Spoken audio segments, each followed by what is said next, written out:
Vous êtes sur Jumbo FM 91. Il est 9h.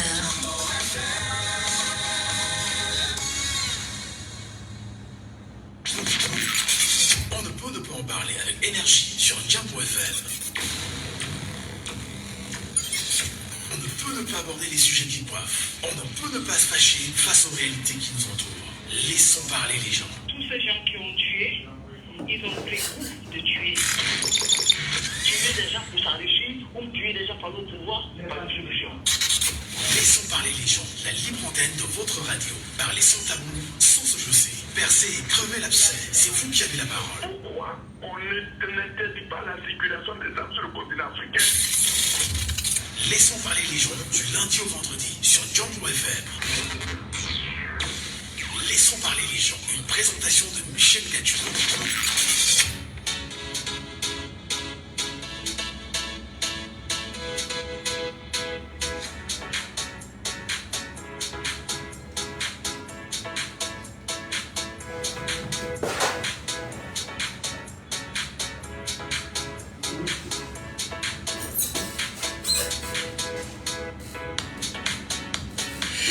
Bonjour à tous, bonjour à vous mesdames et messieurs, soyez les bienvenus sur Jumbo FM, soyez les bienvenus sur Laissons parler les gens, la libre antenne qui chaque matin entre 9h et 11h vous donne l'occasion de vous exprimer, de prendre la parole, mais surtout de laisser vos analyses, vos commentaires, vos points de vue sur cette antenne, en vue bien évidemment de construire le Cameroun que nous voulons tous, bien heureux, bienveillant, particulier, et c'est bien évidemment un plaisir incroyable de vous accompagner pour cette nouvelle édition, mise en onde par Arnaud. Je suis Michel Gadjou au micro. Soyez les bienvenus, installez-vous confortablement. Laissons parler les gens. Premier sujet.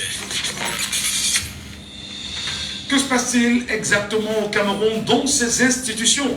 La question mérite d'être posée. Institutions au Cameroun, la vieillesse de leurs dirigeants dicte-t-elle sa loi? Que peut exactement la jeunesse? Et comme vous le savez, hier, lors des deux sessions au niveau du Parlement, chambre basse et chambre haute, c'est-à-dire le Sénat, chambre haute et Assemblée nationale, chambre basse, il y a eu de nouvelles élections là-bas. Cavaillé Yegedibril s'en sort avec 125 voix sur 137 et 12 abstentions. À 85 ans d'âge, Niak Marcel Dufendi du côté du Sénat s'en sort avec 87 voix sur 90 avec 3 abstentions. Bien évidemment, ils sont entre autres ceux qu'on peut qualifier sans outrage de grabataires. Sont-ils toujours promptes à travailler autour bien évidemment de ces institutions? Le Cameroun a-t-il besoin d'hommes forts ou des institutions fortes? Et véritablement, la jeunesse n'est-elle pas forte? On la questionne ce matin en live sur Jumbo FM. Laissons parler les gens. Deuxième sujet. Le deuxième sujet. Au Cameroun, les Camerounais peuvent-ils effectivement être ceux qui on peut compter pour une élection de qualité en 2025? Comment se comportent-ils véritablement dans le processus, la quête bien évidemment des inscriptions, la quête bien sûr de la surveillance du non inscrit et la pression qu'elle doit foutre en réalité sur l'organe en charge des élections au Cameroun en vue de publier la liste électorale nationale? Nous en parlons encore ce matin. Une question véritable de savoir, peut-on véritablement compter sur les citoyens camerounais? On en parle tout de suite sur votre antenne. Laissons parler les gens, libérons la parole. Nous libérons la parole. Appelez-nous, madame, monsieur. Appelez-nous librement. Montez sur le panel. Et nous serons toujours très heureux de partager les réalités de cette émission à vos côtés. Et pour nous appeler, je vous confie tout de suite et maintenant un numéro de téléphone qui vous permettra de nous avoir sans souci, soit par WhatsApp ou par appel classique. C'est le 654 40 19 13. Le 654 40 19 13. Le 654 40 19 13. 6 54 40 19 13 en appel classique ou sur WhatsApp.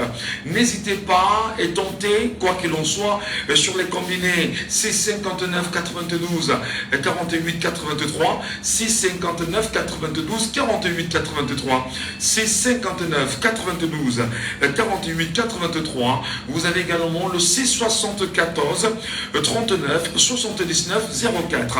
Le 6 74 94 39 79 04.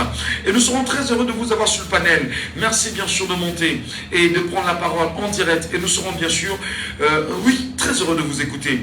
Institution au Cameroun, la vieillesse de leurs dirigeants dictait-elle sa loi? Que peut exactement la jeunesse camerounaise? Peut-on bien sûr parler des institutions fortes au Cameroun qui soient dirigées et qui soient bien sûr contrôlées par les textes de loi et qui en réalité donneraient à ces institutions d'être là pour au mieux réglementer la gestion du Cameroun aujourd'hui? A-t-on besoin des hommes forts? Plutôt, la question mérite d'être posée. Paul Biya, à la tête de la présidence nationale du Cameroun en 43 ans et avec 62 ans quand même de vie administrative. Marcel Yandi Fenji, faut-il le rappeler, 90 ans d'âge. Paul Biya, 92 ans. Kavaye Gadibel, 85 ans. Mesdames et messieurs, on en parle ce matin. Et nous allons d'abord prendre celui qui est avec nous sur le panel, puisqu'il est monté sur le panel pour prendre la parole. C'est André Blaise Essama avec nous ce matin et qui nous fera un plaisir particulier là. André Blaise, bonjour à vous et soyez les bienvenus sur Jambo FM. Bonjour, de nous faire couler les larmes, vraiment tu nous fais couler les larmes, mais ce sont des larmes qui auront bien sûr bientôt une satisfaction parce que nous avons 2025. Tu nous fais couler les larmes, le grand combattant Michel Gachou, parce que nous pleurons cet égoïsme, ce que nous ne savions pas que ses parents pouvaient faire. Nous sommes dépassés parce que on aurait pensé que au moins ils allaient accepter qu'ils ne peuvent plus travailler parce que même marcher ils ne peuvent pas. À l'heure où nous parlons, ils ne peuvent même plus se lever tôt le matin. Ils sont obligés d'être dans les hôpitaux. C'est de l'égoïsme, c'est de la sorcellerie, c'est triste de voir ce genre de spectacle. Cavani et Gedibril, même la voix ne sort plus. Moi, ma voix, c'est parce que hier, j'étais en train de me demander comment il peut faire une vidéo où il demande à ce qu'on soit en train de faire la campagne de Paul Biya. Est-ce que Paul Biya, à 92 ans, peut même marcher pour aller de ville en ville? On a vu comment les lieux indomptables se sont pleins. Eux qui sont en Afrique du Sud pour le déplacement en véhicule, pour aller rejoindre le stade, eux qui sont donc à 12 ans, comment peuvent-ils former? Parce que moi-même qui suis avec 49 ans aujourd'hui, je vous assure, Michel Gachou, je rentre parfois lessivé lorsque j'ai fini de sensibiliser les Camerounais sur la l'appropriation des mémoires nationales africaines. Je suis lessivé, c'est-à-dire à 49 ans, j'ai même déjà envie de faire comme Barack Obama. Les cheveux blancs sont sur moi, mais tu vois des papas qui ne veulent même pas prendre la peine de reconnaître que tout ce qu'ils sont en train de faire, c'est de nous faire dépenser. Ils nous font pleurer, et Sama est en train de pleurer. Ceux qui m'écoutent au marché central, on n'a jamais fait des scènes pour imiter leur démarche avec les comédiens. Nous pleurons, on voit comment ils n'arrivent même pas, parfois ils tombent même. Parce qu'on imite ça, on l'imite pas pour nous moquer d'eux, mais pour leur montrer la gravité. Parce que ce pays a besoin du sang neuf. Ce pays également a besoin d'avoir ses cartes électorales, et c'est pertinent. Mais ils bloquent même la carte nationale, la liste nationale des élections. Ils ne veulent pas que les Camerounais soient en train de changer leur pays par la paix. C'est pour cette raison que la révolution reste une voie que nos ancêtres Oumyobé avaient tracée. Parce que quand Oumyobé constatait de carrefour en carrefour où il partait avec le vélo à sensibiliser les Camerounais sur l'autodétermination, et quand il constatait que les Français ne veulent pas toujours lâcher prise, Ernest Ouanti a pris les armes. Je ne suis pas en train de faire l'apologie des coups d'État salvateurs, mais Michel Gachou, je ne vais pas te mentir, que la jeunesse soit prête mentalement à avoir l'arme la plus efficace qui est la connaissance. Sachons mettre ces personnes à l'épreuve qui veulent travailler, qu'on leur donne de travail, qu'on fasse bouger le pays, qu'on fasse secouer ce pays, que même les émissions comme la tienne par exemple, que les Camerounais ne soient pas en train d'être actifs. Prenez la parole, faites en sorte que Michel Gachou nous sauve à travers Jambo. Jambo peut nous sauver parce que au moins les papas là ne suivent pas, mais entre nous on peut se mettre ensemble et on constate qu'on est déjà en train de pleurer et que les larmes même n'arrivent plus à s'arrêter. C'est très grave. Cavani et Djibril, depuis combien d'années il est là?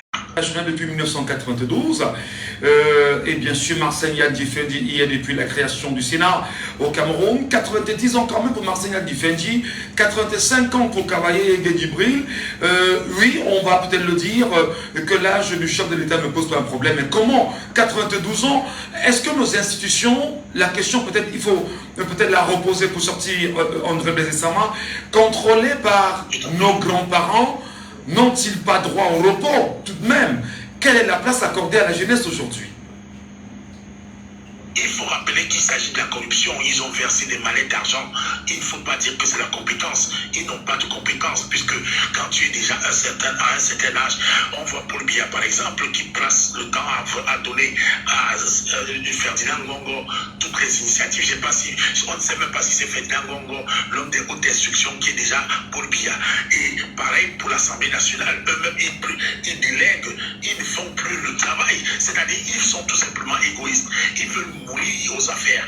Et c'est peut-être l'occasion de rappeler que d'autres pays nous regardent, le Mali, le Niger, le Burkina Faso, nous regardent, le Sénégal nous regarde avec vraiment des yeux aussi curieux, parce que nous sommes toujours très portés à parler de ce qui se passe un peu partout ailleurs, mais on n'est pas prêt à parler de ce qui nous concerne au pays. Voici un média sur TikTok où je suis en train de prendre la parole, mais la diaspora est en train de faire comme si apparemment ils ne doivent pas prendre la parole ici. Il faut que la diaspora nous explique comment, en matière de crédibilité, de lutte contre la corruption, ces personnes qui sont corrompues, qui ont pris l'argent pour mettre Cavani et Guédibril, et surtout il faut que la traçabilité de même ces mallettes, parce qu'on sait que la corruption, on peut l'attraper de toutes les manières, hein. Et nous savions qu'il y avait déjà cette corruption qui préparait déjà même Elecam. Il faut qu'on ait déjà des preuves au niveau de ces transactions téléphoniques que nous sommes en train de suspecter, où on peut attraper avec WhatsApp les traces de corruption. Voilà. Et suspect, parce que le NUM a publié la liste électorale. moi je demande au peuple camerounais de remarquer qu'il y a la corruption à l'intérieur, puisqu'il y a des mallettes d'argent qui sont en train de passer. Je ne prie pas la justice camerounaise. La justice camerounaise est complice. Voilà. Elle est complice. Elle est complice. Parce que même le Conseil national, le Conseil électoral ne veut pas se saisir d'une affaire où ils sont compétents. Ça, voilà. Il faut que les Camerounais apprennent maintenant à faire les captures d'écran. Très bien. Capture d'écran pour capturer la corruption. André Blaise Sama, on sent bien sûr en vous, on va dire, la fibre très patriotique. D'ailleurs, vous avez évoqué des termes comme révolutionnaire, une révolution, certes, peut avoir beaucoup d'autres penchants. Merci beaucoup d'avoir évoqué bien sûr tout cela ce matin sur notre antenne. Passez une bonne journée, André Blaise Sama. Merci beaucoup. J'aimerais rendre hommage à Thomas Sankara qui disait dans cette pensée, on ne peut faire la révolution que dans un peuple convaincu. Et c'est le média Django qui est en train de convaincre le peuple. Merci. Que les Camerounais ne soient plus vaincus. Merci beaucoup. Merci infiniment, André Blaise Sama. Passé une très bonne journée et à très bientôt pour d'autres réactions. Nous sommes avec ce matin Félix Emmanuel Tchag qui nous écoute lui aussi. Il est avec nous en direct. Félix Emmanuel, le temps de nous rassurer que votre micro soit ouvert et que vous puissiez bien sûr prendre la parole en direct ce matin. Bonjour à vous, Félix Emmanuel. Bonjour, bonjour Michel, bonjour mon très cher. Normalement, à cette heure-ci, du côté du Canada, les gens dorment. Mais vous imaginez, si quelqu'un est debout à pareille heure, c'est qu'il y a quelque chose qui ne va pas. De savoir qu'au Cameroun, on a réélu, j'ai envie de demander, j'ai envie de me poser la question telle que vous l'avez formulée, non pas à nous qui sommes sur le plateau, mais aux Camerounais lambda qui déambulent dans les rues de Yaoundé avec plein d'ordures dans la rue. Qu'est-ce que ça fait de voir la réélection de ces papas, de ces papis de notre âge? Qu'est-ce que ça leur fait de constater toute la gestion du pays, la dégradation des routes, la dégradation du système éducatif, la dégradation du système de santé, la dégradation, le retard qu'accuse le Cameroun en termes de technologie, le retard qu'accuse le Cameroun à quasiment tous les niveaux, à tous les niveaux possibles. Agriculture, tout. Je n'ai pas envie de faire tout le listing ici. Et de voir que dans la norme, lorsque ça ne marche pas, on remplace. dans votre véhicule, lorsque la batterie ne fonctionne pas, lorsqu'elle est vieille, vous remplacez par une batterie qui fonctionne. Comment dans mon cher pays, on remplace ce qui ne fonctionne pas? J'ai envie de dire, on remplace A par A. C'est-à-dire, on fait comme si on allait enlever, on dit, bon, on organise les élections, après on dit, tel a gagné avec 128 voix, 130. Non, Michel, excuse-moi. Je rappelle qu'au niveau de l'Assemblée nationale, sur 137 personnes ou 137 députés qui ont voté, à lui seul, il a eu 125 voix. Et au niveau du Sénat, sur 90, il a eu 87. Moi, la question, je la repose encore. Le Cameroun a-t-il besoin des enfants dans ses institutions, ou le Cameroun a-t-il besoin des institutions fortes afin de mener à bien la gestion du Cameroun? Parce qu'au regard quand même de ceux qui y sont, l'expression est telle que des gens ont choisi de se tailler des parts, bien évidemment, de ce qu'on peut appeler des tranchées du Cameroun et de s'en faire autant jouisseur. Allez-y, nous vous écoutons. Mais j'ai envie de retourner la question différemment, Michel. À l'heure où on parle, on n'a pas besoin, je n'ai pas envie de dire d'hommes forts ou d'institutions fortes. On a d'abord besoin de la situation actuelle, de constater l'échec, de chercher un balai, de nettoyer et de remettre en place tout à la fois. Des institutions fortes, justes, cohérentes, axées sur le développement des Camerounais. Une fois qu'on a mis en place cette machine, on n'aura plus besoin des hommes forts en quelque sorte. Mais la machine a besoin d'être mise en place par des hommes de confiance.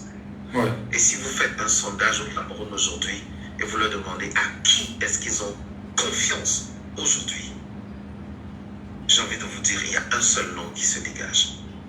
Un seul. Sans faire du populisme.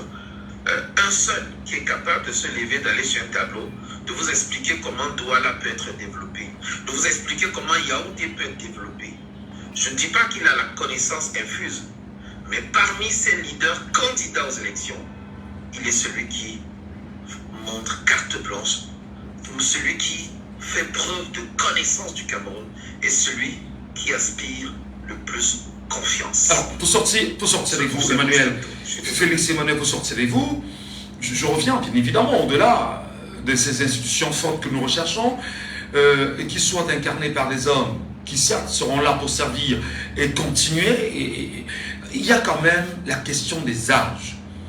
Le Camerounais n'a-t-il pas honte en réalité de se dire: nous avons un chef d'État qui a 92 ans. Nous avons un président du Sénat qui a 90 ans. Mon cher, nous avons un président de l'Assemblée nationale qui a plus de 85 ans. Décidément, est-ce qu'on est... La jeunesse camerounaise n'a pas de place concrètement, mais elle ne peut rien faire. Elle doit bousculer. J'ai envie de dire, je vais te donner un élément de réponse pour sortir. Qui va peut-être te surprendre. Pour sortir. En fait, la jeunesse se retrouve dans cette situation de musulman parce que tout a été planifié. Je vous réfère au livre d'Axel Kabou qui posait la question simple. Et si l'Afrique refuse le développement?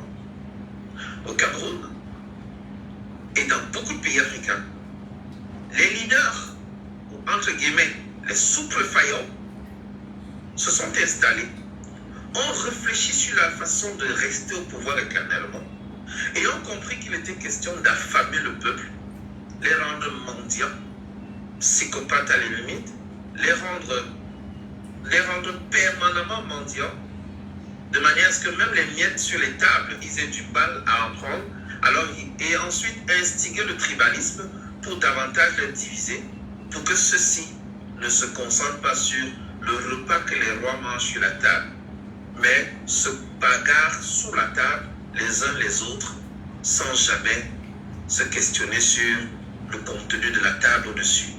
Ils sont sous la table, mourant de faim, se battant les uns les autres, sous la bannière des tribus et des ethnies, une fabrication Pourtant, il n'y a que deux ethnies en réalité.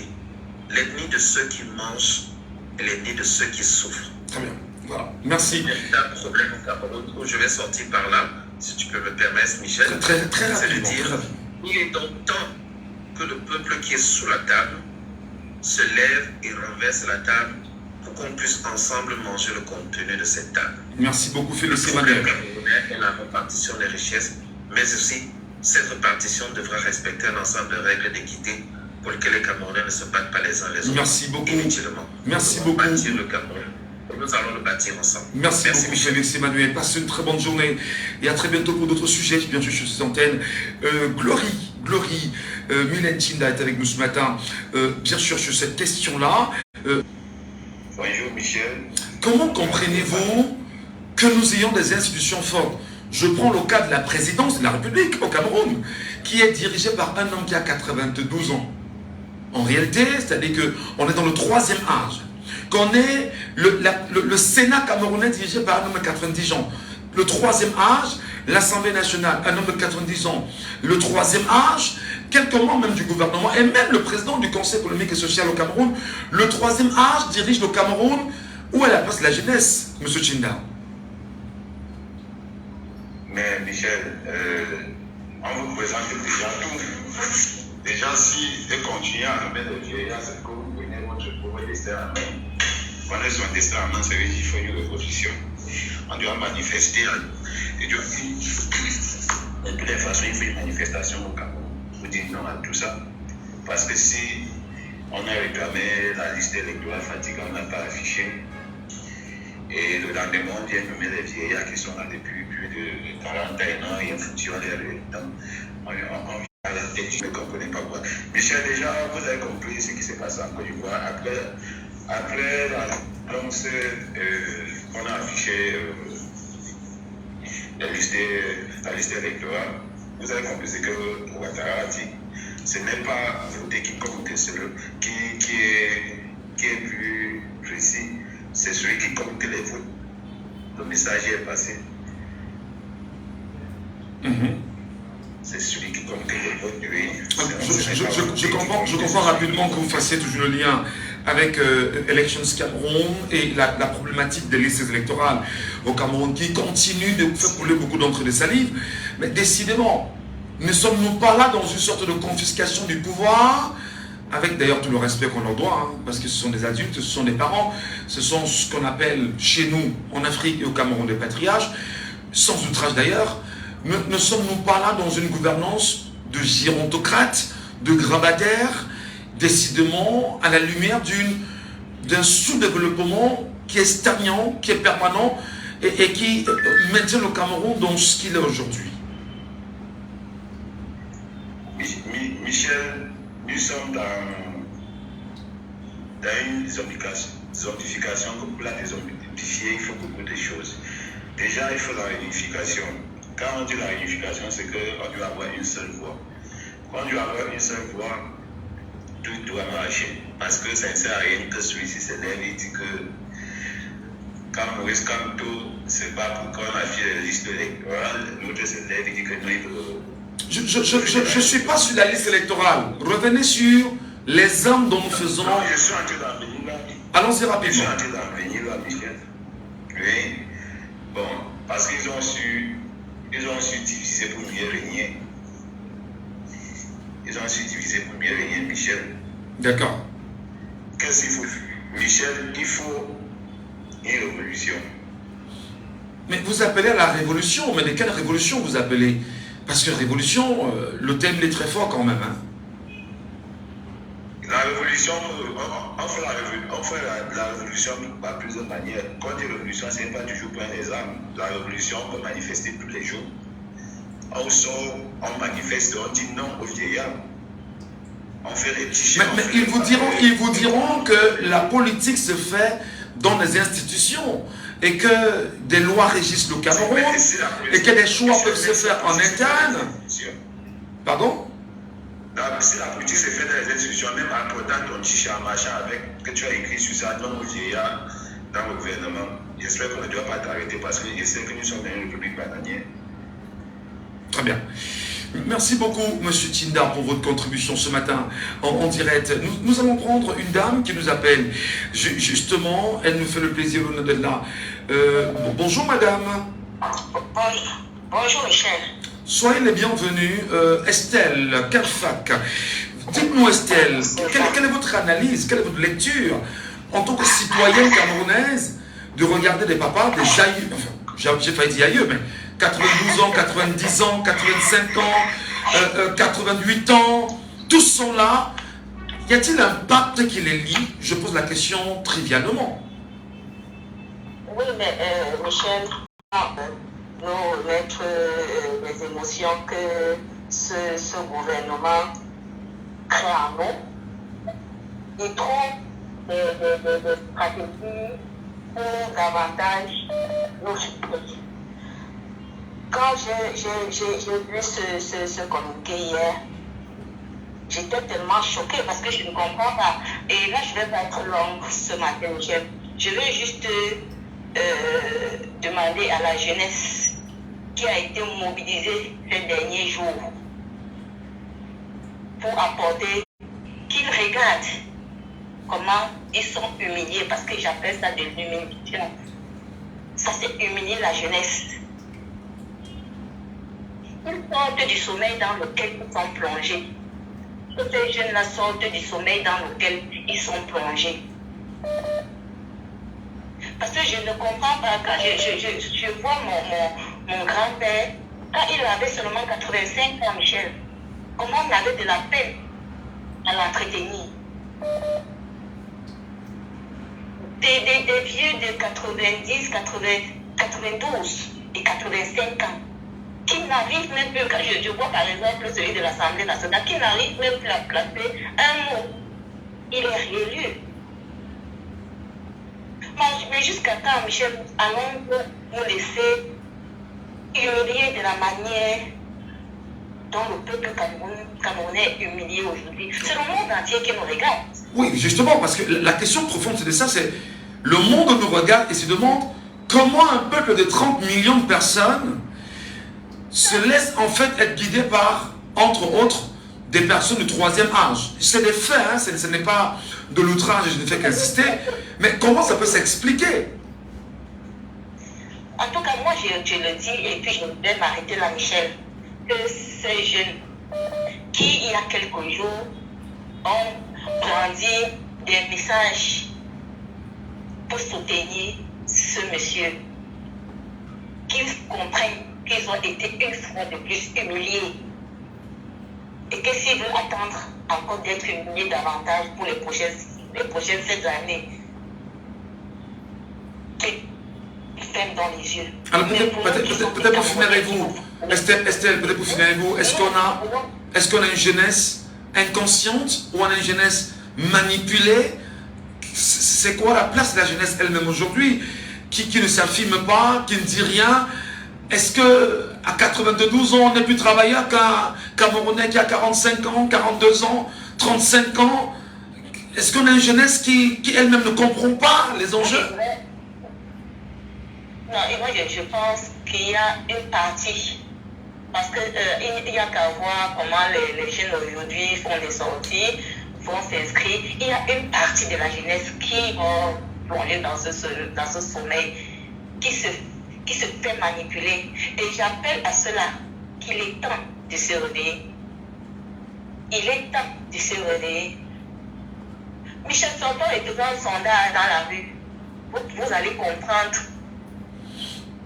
combien de jeunes sont au chômage, ne foutent rien de leur journée. Et ils sont diplômés, ces jeunes-là. Et devenir, chacun de vous donner son background là-bas. Donc je suis simplement choquée. Je ne trouve même pas les mots pour vous dire ce que je ressens ce matin. Merci. Je suis juste choquée et déçue. Merci beaucoup Estelle pour votre contribution ce matin sur ce débat citoyen au 654 40 19 13. Nous sommes très heureux bien sûr de vous avoir en direct afin bien sûr de... Allô, bonjour. Allô? Sur la deuxième ligne. Allô, bonjour. Bonjour. Allô, bonjour. Aïe, aïe, aïe. Qu'est-ce qui ne va pas? Qu'est-ce qui ne va pas? Qu'est-ce qui ne va pas avec l'auditeur? On ne parvient pas à la voir. Insistez aussi 54 40 19 13. On pourra bien sûr vous avoir ce matin en direct et ce sera avec beaucoup de plaisir. Hein. Est-ce qu'il y a quelqu'un avec nous? Allô, bonjour. Bonjour, Michel. Je vous appelle au Cameroun. La vieillesse de leurs dirigeants dicte-t-elle sa loi? Que peut la jeunesse camerounaise? C'est de la pure méchanceté.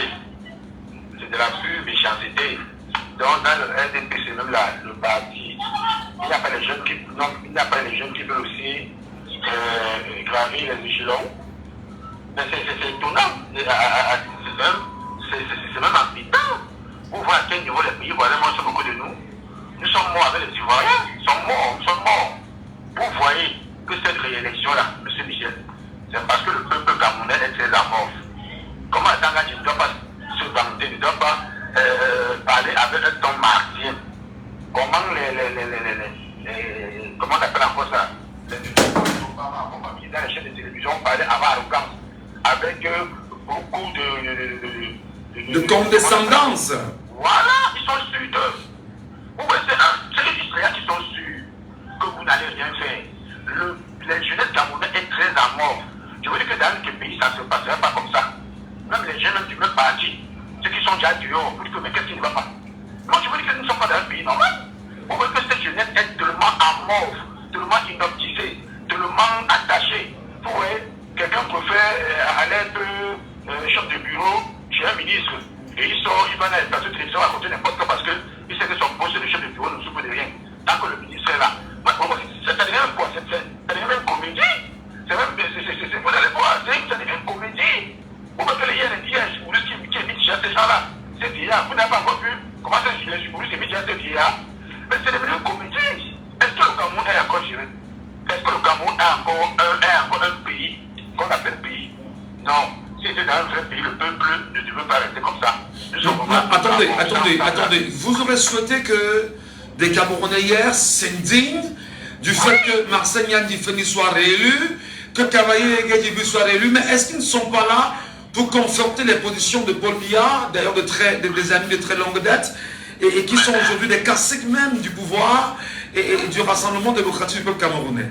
Non, monsieur Michel, je vous pose une simple question. Vous croyez que Cavaillé Guédibu connaît encore quoi dans l'organisation de son Assemblée nationale? Donc, en dehors d'être président et que les autres gèrent, vous croyez que Nyandifeni gère encore au Sénat? Non, il y a des choses que vous croyez que Nyandifeni va encore savoir. Il demande comment se passe son cabinet ou bien comment se passe. Ce n'est plus le problème. On a dit que mettez-vous là-bas, nous on gère à votre place. Mettez-vous devant, nous on gère à votre place. Même jusqu'à la tête de l'État, c'est la même chose. Le Cameroun est gouverné sous couvert. Ce n'est pas le chef de l'État qui gouverne le Cameroun. Excusez-moi de le dire. Et tout le monde le sait. Le Cameroun est sous couvert. Et ça, c'est depuis le colon. Le colon, en partant, a laissé les noirs, les noirs de peau, mais blancs dans l'esprit. C'est l'esprit du colon. C'est qu'ils sont tellement sûrs d'eux. Même dans le DPC, le gouvernement ne peut pas s'indigner. Vous voyez, les rivaux ne peuvent pas s'indigner. Mais comment quelle est cette jeunesse intelligente? Quelle est cette jeunesse qui a du background? Quelle est cette jeunesse qui a des possibilités de changer les choses? Donc nous avons passé tous nos bidons. Après nous là, ce sont leurs enfants. Donc après nous, c'est là pour nous dire qu'après nous, c'est leurs enfants. Vous comprenez pas ce qu'il veut dire? C'est là pour dire qu'après nous, ce sont nos enfants. Et nos enfants vont gérer vos enfants comme nous avons géré. Du népotisme en réalité. Voilà. Donc, on est certainement dans cette construction-là. Je rappelle qu'il y a un document qui a fuité sur les réseaux sociaux en 2020 et qui s'appelait, d'ailleurs qui portait un titre, sur des méthodes de conservation du pouvoir de génération en génération par le régime Biya-RDPC. On s'en souvient en même temps que le professeur Jean-François Mendongo, qui à l'époque était secrétaire national à la communication du RDPC, avait fait une sortie en 2020 pour dire que le parti ne se reconnaissait pas dans ce document qui avait fuité sur les réseaux sociaux. Alors, peut-être pour finir, on va donc comprendre, on va donc conclure que le Cameroun est géré par des gravataires, mais avec des mains en dessous de ces derniers qui s'enrichissent, qui appauvrissent en même temps le Cameroun et qui soient des Camerounais dangereux pour le reste du Cameroun. C'est clair, c'est ce qu'il faut donc comprendre. Secondo le bas, c'est on comprend maintenant qu'il veut juste mourir au pouvoir et que les enfants prennent les relais pour encore nous faire à nos enfants ce qu'ils nous ont fait. Nous ne serons jamais libres. Nous allons rester à mort comme ça, jamais. Donc, vous voyez quelqu'un comme il faut, là, je prends l'exemple, il va vieillir. Et après, c'est l'enfant d'un ministre, va devenir ministre, toujours. Et son enfant se reste avec le fils, avec le colon. C'est la bonne émission, monsieur. Merci beaucoup, chers compatriotes qui nous appellent, bien sûr, depuis l'IA. 654 40 19 13. Attention. Auditeur en ligne, allô, bonjour. Bonjour, Michel. Je vous appelle comment, cher monsieur? Jean-Paul Dacroix. Jean-Paul Dacroix. Vraiment, Michel, votre thématique de ce matin est très pertinente. 125 voix contre 137 à l'Assemblée nationale pour Cavalier et Guédibril avec 12 abstentions. 87 voix sur 90 à l'Assemblée, enfin au Sénat pour Marcel Niat. Vous comprenez ça? Oui, moi je comprends ça parfaitement. C'est vous qui ne comprenez pas. Expliquez-nous, qui ne comprenons pas. Ça, c'est ma prise de position, quoi. Aujourd'hui, la jeunesse, ces gérontocrates ont compris que les jeunes sont très dangereux. Une partie de jeunes, quoi. Michel, dis-moi. Le gars pour ne citer que cela, le chef du cabinet de tous ces gérontocrates sont les qui? Les jeunes ou les... Disons les jeunes parce que des jeunes, lorsqu'on a quand même 45, 55, on peut encore estimer qu'on a une certaine jeunesse avec soi-même et une certaine expérience. Allons-y. Vous avez donc compris. Vous pouvez me dire que ces gérontocrates, quelqu'un peut avoir encore la pointe de la technologie entre parfois professeurs, docteurs. Donc quand ils sont à train d'expliquer des choses sur les plateaux, mais tu te dis, mais voilà, de la matière grise. Mais quand ils sont encore les premiers à souhaiter, à soutenir, alors que eux-mêmes, ils ont leur père à la maison, leur grand-père, ils n'arrivent même pas. Quand ce grand-père peut même déjà parler et dit non, papa, ton temps est dépassé. Vous devez donc comprendre que ces gérontocrates ont compris que ces jeunes sont dangereux. Mais est-ce que ce sont ces gérontocrates qui ont compris ou ce sont ces jeunes qui les entourent qui ont compris qu'il faut les maintenir à leur position pour que eux, en retour ces jeunesses, se fassent des straponteurs? Michel, c'est des vieux qui ont compris. On dit, il y a un adage qui dit, ce qu'un homme âgé étant à 10 mois est 10 fois supérieur qu'un jeune aussi intelligent de vous peut voir. Donc ces jeunes-là, ils comprennent, c'est pas le fait du hasard qui s'attend de ces jeunes, de cette partie de jeunesse qui ne veut rien comprendre. Alors, on a donc une jeunesse, entre guillemets, j'insiste, entre guillemets, ou une certaine jeunesse, voilà, c'est mieux le dire, stupide et cupide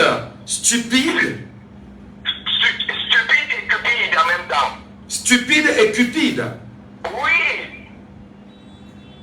Je vous assure, regardez la jeunesse que la jeunesse, même au sein de parti au pouvoir, quand tu regardes des jeunes qui ont de la matière grise, mais qui soutiennent Andricus que non, c'est ce grabataire qui est à même à nous gérer. Donc vous devez comprendre qu'ils sont dépourvus même de toute leur faculté intellectuelle. Mais finalement, ils nous racontent quoi? Comment voulez-vous qu'on croit à ces jeunes? Et quand ces grabataires voient ça, ils sont tout à fait d'accord que, mais attends, nous-mêmes, on pensait que ces enfants pouvaient nous remplacer, mais au finish, on n'a personne. Alors qu'est-ce qu'ils font? Ils font tout pour se maintenir, quand viennent, que Dieu les rappelle et que bon, chacun dira j'ai fait mon temps, mais j'ai cru qu'on allait me succéder, mais je n'ai vu personne autour de moi. Avec ce genre de comportement de cette jeunesse, je m'arrête que là. Merci beaucoup. Merci pour votre contribution ce matin sur le débat citoyen, sans verser dans les jus, pas de diffamation, pas d'outrage. Et nous sommes bien évidemment ce matin à vos côtés. Allô, bonjour. Oui, allô, bonjour. Comment je vous appelle? Aïe, aïe, aïe. On a été coupé aux deux appels au même moment. C'est compliqué. Voilà, malheureusement. C'est assez compliqué. Allez, je vous rappelle, 654 40 19 13. 654 40 19 13 par appel classique. Allô, bonjour. Allô. Je vous appelle comment? Monsieur Manga. Monsieur Manga. Oui, monsieur Mbadou. Bienvenue ce matin, monsieur Manga. Merci. Le sujet de ce matin, en première partie, Vous qui êtes Camerounais, j'ose pas demander quel est votre âge, M. Manga, mais comment vous sentez devant de telles réalités? Paul Biya, chef de l'État, président de la République, 92 ans, à la tête d'une institution qui contrôle le reste d'ailleurs, l'Assemblée nationale, le Sénat. Vous avez Ayan Luc, à plus de 80 ans, à la tête bien évidemment du Conseil économique et social. Et lorsqu'on va un peu plus en deçà, on regarde le Premier ministre et même quelques membres du gouvernement Cameroun aujourd'hui. Décidément, la jeunesse n'existait pas au Cameroun. Ou que devait-elle faire, M. Manga? Ah, M. Ngadjou, de tout d'abord, je dois vraiment me sentir mal de cet aspect des choses. Mais plus qu'on intègre, le système a été hurlé depuis 1980 aujourd'hui. Un système qui est conçu, entretenu. Ça ne peut que se pérenniser jusqu'à ce que les choses changent autrement, d'être par un des vrais patriotes, des vrais panafricanistes qui pourront vraiment changer la donne. Mais pour l'instant, nous n'allons que pas avec la jeunesse dont vous parlez. Elle aussi voulait dans ce même système. Parce que on pense que nous avons une jeunesse aussi qui est différente de ces régions. Ils ne sont pas très différents. Il faut que vous le dise. Et puis, vous parlez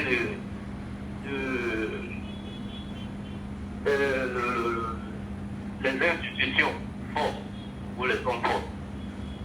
Moi, je dis que dans tout pays, les hommes sont d'abord forts avant les institutions. Moi, je le dis. Les hommes sont d'abord forts avant les institutions, vous dites? Oui, il faut les hommes forts d'abord. Alors ça veut dire quoi? Ça veut dire que les textes qui régissent et qui encadrent ces institutions doivent avoir des hommes forts qui peuvent rester autant qu'ils peuvent. Non. Ça veut dire quoi concrètement? Expliquez-nous. C'est pas ce que ça veut dire. Expliquez-nous. Moi, selon ma conception, c'est que c'est des hommes qui introduisent, qui mettent les institutions en place. Et ces hommes doivent être forts et à la hauteur de mettre les institutions et les respecter. Donc s'il n'y a pas ces hommes forts, à mon sens, comme je le dis, ces institutions-là vont toujours être calvaudées. Non, mais monsieur Monga, je veux comprendre. Est-ce que ce n'est pas le peuple qui est fort en réalité? Je m'explique. Est-ce que le peuple, le souverain, celui qui décide de l'évolution d'un pays, c'est nous le peuple qui élisons ceux qui sont dans ces institutions-là, que ce soit au Sénat, à l'Assemblée ou à la présidence de la République et bien d'autres. Le peuple se rendant compte effectivement que ça ne marche pas comme il veut, n'est-il pas au-dessus des institutions qui sont supposées régir la bonne gestion et l'avancée du pays? Quelle est la place que vous accordez au peuple, M. Manga? Toujours que nous ignorons toujours d'où nous sortons. Nos institutions dont vous appelez la même institution, vous ignorez exactement où ça sort. Nous n'avons pas encore vraiment de véritables institutions qui reflètent nos réalités propres à nous. À cause de quoi? À cause de quoi? À cause de ce qui a été depuis que quand le colon est arrivé là, tout caroudé. Mais qui a laissé faire? Pardon? Qui a laissé faire? Qui a laissé faire? Oui. Monsieur Ngadjou, vous pensez que dans une bataille, lorsque le rapport de force n'est pas équilibré, vous pensez que celui qui n'a pas de rapport va faire quoi? Quand vous dites à laisser faire, est-ce que qui a laissé faire? Il y en a qui sont partis pour que ça n'arrive pas. Pour que ça ne soit pas comme ça. Mais qu'est-ce qui les est arrivé? Parce que le rapport de force n'est pas par eux. Alors, celui qui a le rapport de force, qui dicte des choses, c'est ça les choses dans le monde. Nous n'avons pas vraiment attaché. Il faut juste que nous ayons ce rapport de force qui cherche à mettre les vraies institutions. Mais le rapport de force part sur d'abord la prise de conscience d'un peuple qui sait exactement ce qu'il a, la prise de conscience de ce peuple qui lit et qui comprend tout au moins les textes de loi, la prise de conscience du peuple qui a entre ses mains la constitution de son pays, est supposé bien sûr maîtriser et l'engagement citoyen, voire politique de ce peuple-là. Croyez-vous que le peuple camerounais souverain rassemble ses constituants, lui permettant bien évidemment de mieux se positionner, M. Manga, sur un renversement, je vais dire, des institutions qui sont plus fortes bien évidemment que le souverain? Non, nous n'avons pas encore de peuple souverain. On le sache, nous, notre peuple, dans nos pays africains, la majorité n'ont pas encore cette conscience de souveraineté. Très bien. Donc nous sommes encore se cherchons. Nous cherchons à tous les niveaux. Maintenant, nous sommes en bataille. Pour sortir. Nous se cherchons. Pardon? Pour sortir rapidement. Oui, nous sommes en bataille. Nous cherchons, nous construisons à tout moment pour que nous ayons toute cette plénitude de souveraineté à tout point de vue. À tout moment, tout va se régler. Très bien. Merci beaucoup, M. Manga, pour votre contribution ce matin. Lord Mayor est avec nous, bien évidemment, en direct sur cette question extrêmement importante ce matin, face, bien sûr, au Cameroun. Lord Mayor, vous nous écoutez, on a envie de comprendre. Quelle est votre lecture concrète sur le fait qu'aujourd'hui, puisqu'on la repose encore la question, on peut la ressasser autant de fois, M. Paul Biya, 92 ans, à la tête de l'État du Cameroun, en 43 ans, 62 années d'administration. Kabaye Ege Dibril, à la tête bien évidemment de l'Assemblée nationale depuis 1992. Marcel Nyandi Fendi, à la tête du Sénat depuis sa création. La jeunesse camerounaise existe-t-elle ou pas? Lord Mayor. Merci, M. Michel Gadieu. Bonjour tout le monde. Il y a monsieur, un politicien, un membre du comité central de RDPC, s'appelle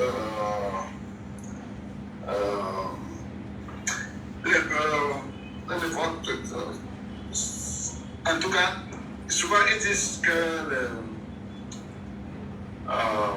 il y a certains membres de RDPC qui ont pris le pays en otage. Oui. Oui, la jeunesse camerounaise, même le peuple camerounais sont pris en otage. Comprends quelque chose, quand Attends Gilbert vous parle au Camerounais, regarde la manière qu'il parle. Donc, même si tu as l'intention to protest or to stand for your rights and stuff like that, you know, just with his attitude coming to express or to talk to Cameroonians shows the intentions, the evil thought they have behind whatever thing you're saying. You know, these people, you can't expect a country where 60% of the population are youth. You have people of 93, 94. Most of them are even haunted because they are even giving their right age. They are more than 90. Whatever ages they have, it's not the right age. It's so bad, it's so heartbreaking that we live in a country where people that are ruling us are very old. They are not even adapt with the modern technologies. They don't even know what is happening in the world right now. Look at the way they come and stand and talk. Look at the way the President of the National Assembly. Which country in this war, I don't think any part of the world will accept the President of their National Assembly to be communicating in that manner. Just his way of communicating shows that he's weak, he's old. There's nothing that he can do to ameliorate the living condition of Cameroonians. Look at the head of state.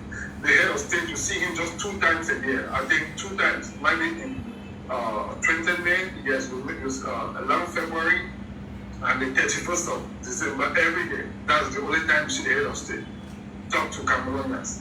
A head of state who is not in contact with the population.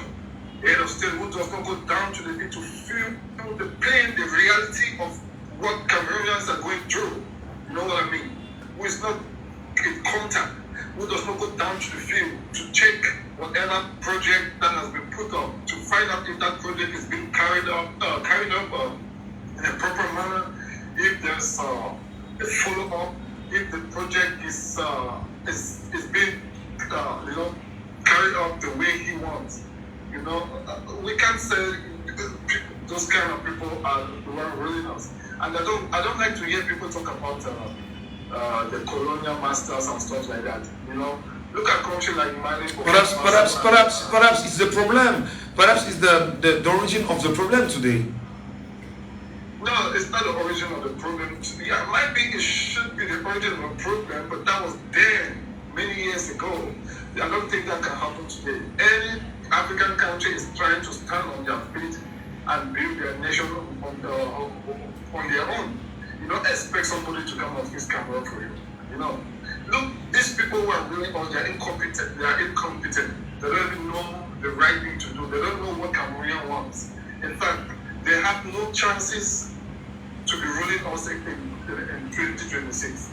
I'm just calling on every Cameroonian to get their voters card and be ready to vote and fight for their vote.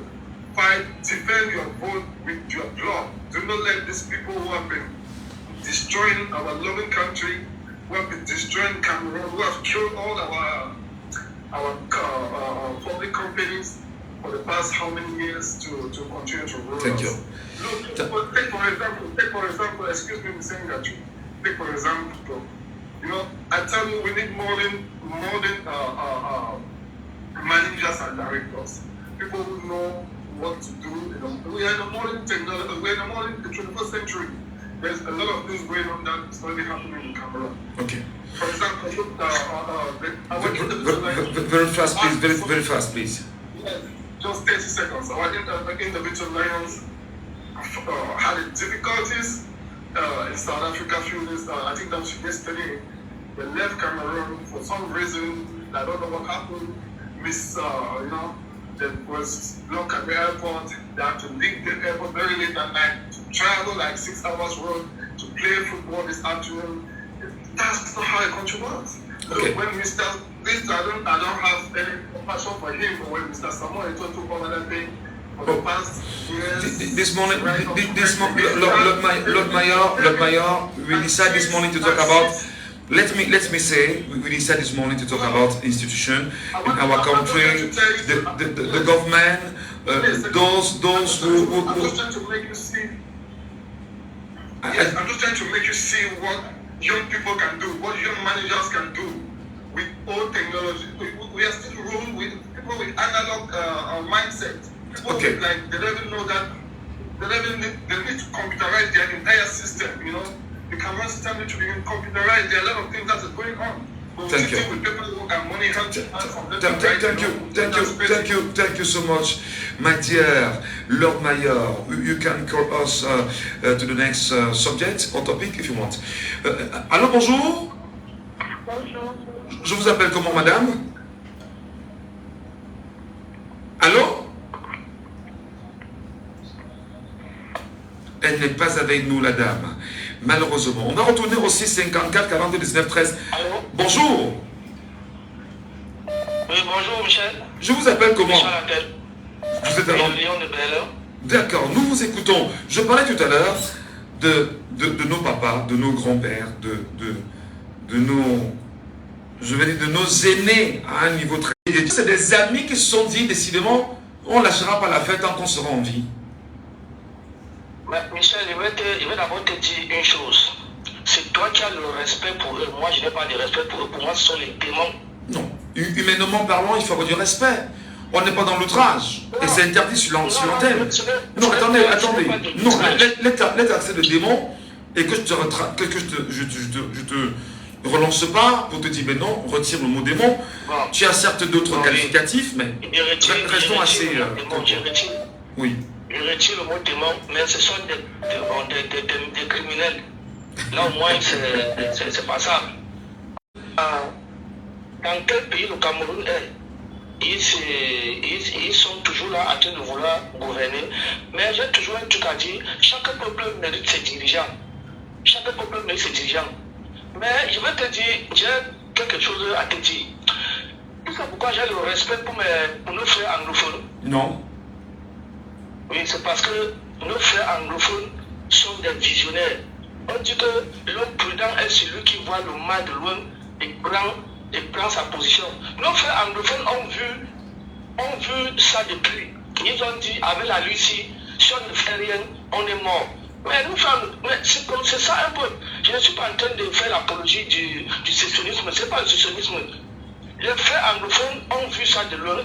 Et tu vois, le gouvernement est en train de combattre nos frères. C'est parce qu'ils ont, nos frères anglophones ont l'œil. Ils sont en train de dire que non, ce qui se passe là, c'est pas bien. Si on accepte ça, c'est que mon frère, c'est que ces pères, ces vieillards vont mourir, leurs enfants vont venir nous commander. Après leurs enfants jusqu'à la création ne fait rien. Qu'est-ce que fait le peuple francophone de l'autre côté? Ils sont là, ils observent. J'ai même vu d'autres dire que non, les anglophones sont en train de vouloir manger le pétrole pour eux seuls. J'ai demandé à un autre que, mais toi tu es là comme ça, depuis qu'on enlève le pétrole au Cameroun chez nos frères anglophones, on enlève le pétrole dans leur village. Le village est comme si, mon frère, la civilisation n'est jamais arrivée là-bas. Et ça te plaît? Toi tu es du côté francophone, tu peux me dire où l'argent du pétrole passe? Il dit que non, tu dis encore, nos frères anglophones ont de la culture. C'est pour ça que on envoie les militaires là-bas les combattre. Mais ils savent d'où ils viennent, ils savent d'où ils vont. J'entendais des gens dire sous d'autres cieux qu'il faut tout faire pour voir leur rigueur et peindre leur rigueur auprès des autres Camerounais comme étant du gauchisme. Justement, vous semblez féliciter, on va dire, la bravoure de nos compatriotes camerounais de la partie anglophone, qui certes demandent la sécession, que nous ne voulons pas parce que le Cameroun doit rester uni, quoi qu'il en soit. On est en guerre là-bas, Est-ce que vous pensez que c'est la guerre qui résoudra des questions éminemment politiques aussi importantes pour l'évolution du Cameroun? Michel, avant que la guerre ne commence, qu'est-ce qui s'est passé? Ça fait 8 ans quand même que ça dure, hein? Ça fait 8 ans que ça dure, où sont les solutions? Est-ce que ça a commencé avec les armes? Ça n'a pas commencé avec les armes. Ça a commencé par des revendications, n'est-ce pas? Des revendications. Voilà. Et tout simple que si c'était un gouvernement qui n'est pas néocolonial, qui veut vraiment l'évolution du pays, mais ils allaient juste écouter. On a deux systèmes, que vous voulez ou non. Nous avons deux systèmes. Anglophone, c'est la loi qui le dit, non? C'est une constitution. Voilà. Il y a anglophone et francophone. Justement. On doit l'accepter. Très bien. Mon frère, reste avec nous. Il est 10h sur Jambo FM. On marque une pause et on se reparle. Jambo FM. Vous êtes sur Jambo FM 91. Il est 10h.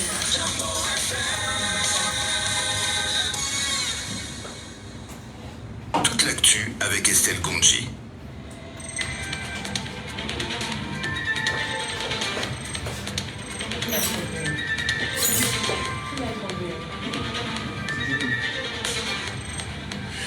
Estelle Gondi nous retourne ce matin. Bonjour madame.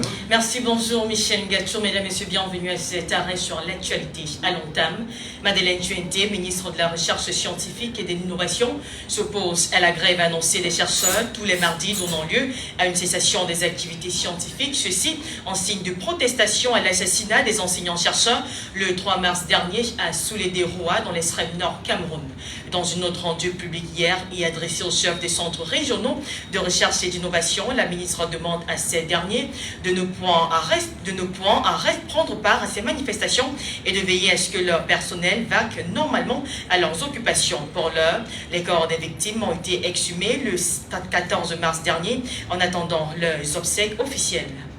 Marcel Niadji-Fendi et Kavaye Djibril ont été réélus hier à le poste respectif du président du Sénat et de l'Assemblée nationale. C'est au cours d'une séance plénière élective dans le cadre de la session ordinaire du mois de mars 2025.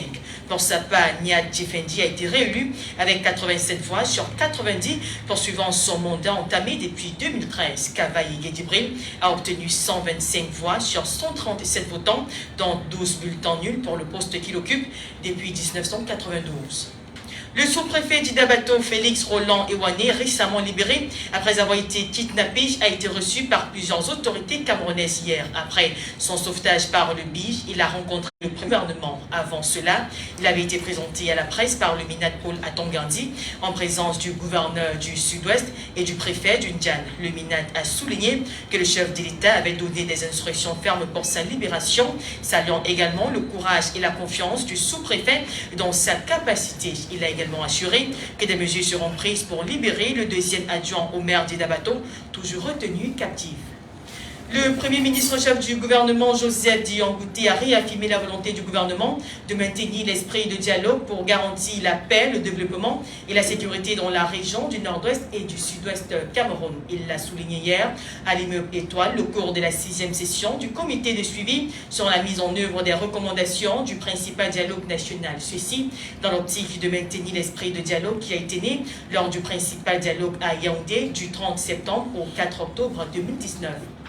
Au-delà de nos frontières, Félix Tshisekedi et Paul Kagame, présidents de la RDC et du Rwanda, se sont rencontrés hier à Doha, au Qatar, sous la médiation de l'émir Tamim Ben Hamad Al Thani. C'est leur première rencontre depuis plus d'un an, marquée cette fois par un climat cordial, contrairement à leur dernière confrontation tendue. Les deux présidents ont réaffirmé leur engagement pour un cessez-le-feu immédiat et la poursuite du dialogue dans le contexte de la crise sécuritaire à l'est de la RDC, où Kigali est accusé de soutenir la rébellion du M23. Ce rapprochement est facilité par la pression internationale sur Kagame et l'évolution du rapport de la force sur le terrain.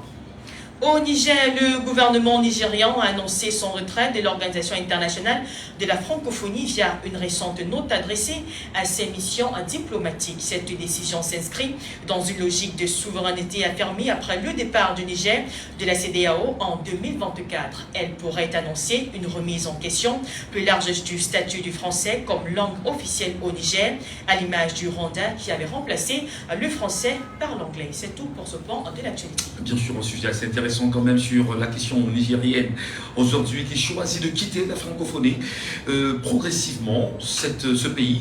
Est-ce qu'on peut penser qu'il est en train de vivre en autarcie? Il se referme un peu sur lui, face bien évidemment, on va dire au débat très forcé de la France,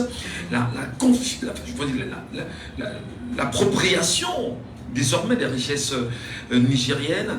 Est-ce que le Niger a d'autres ambitions, à votre avis, qui seraient plus intéressantes? Bon, là, c'est ce qu'on ne connaît pas, mais... Est-ce que le Haoussa, par exemple, deviendra la langue officielle là-bas? Peut-être, ça deviendra une langue officielle. Je pense que le Niger est en train de vouloir reprendre son autonomie, le Niger a déjà pris son autonomie. Hein, donc, une autre manière pour elle voilà, de reprendre son autonomie en quelque question. Voilà. Bon, on ne sait pas si derrière cette prise de décision, il y a quelque chose qui se cache, une autre initiative que le Niger sera en train de préparer. Ça, c'est ce qu'on découvrira par la suite. En tout cas, on lui souhaite beaucoup de courage et on va dire peut-être que les méthodes nigériennes, et d'ailleurs interdites au Cameroun de commentaires, souvenez-vous, le ministre de la Communication, le porte-parole du gouvernement, René Manessadi, avait fait savoir qu'il n'y avait pas lieu de commenter les nombreux coups d'État connus en Afrique, bien sûr au Cameroun, parce que le Cameroun, dit-il, est un pays de paix, il ne faudrait pas qu'il puisse avoir des appels en ce sens. Et nous, Camerounais, faut-il le rappeler, on n'a pas besoin de coups d'État. Effectivement, s'il y a une élection au Cameroun qui soit transparente, il y a un langage aujourd'hui, on parle de quoi? De transition. Il faut être clair, qu'on a aux élections, qu'on a aux urnes, que l'on vote et que le meilleur gagne. C'est comme ça.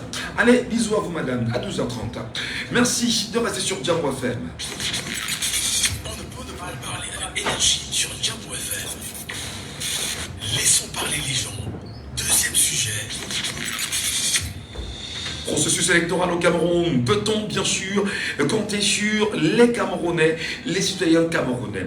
Les Camerounais aujourd'hui sont de plus en plus nombreux à prendre conscience qu'il faudrait absolument.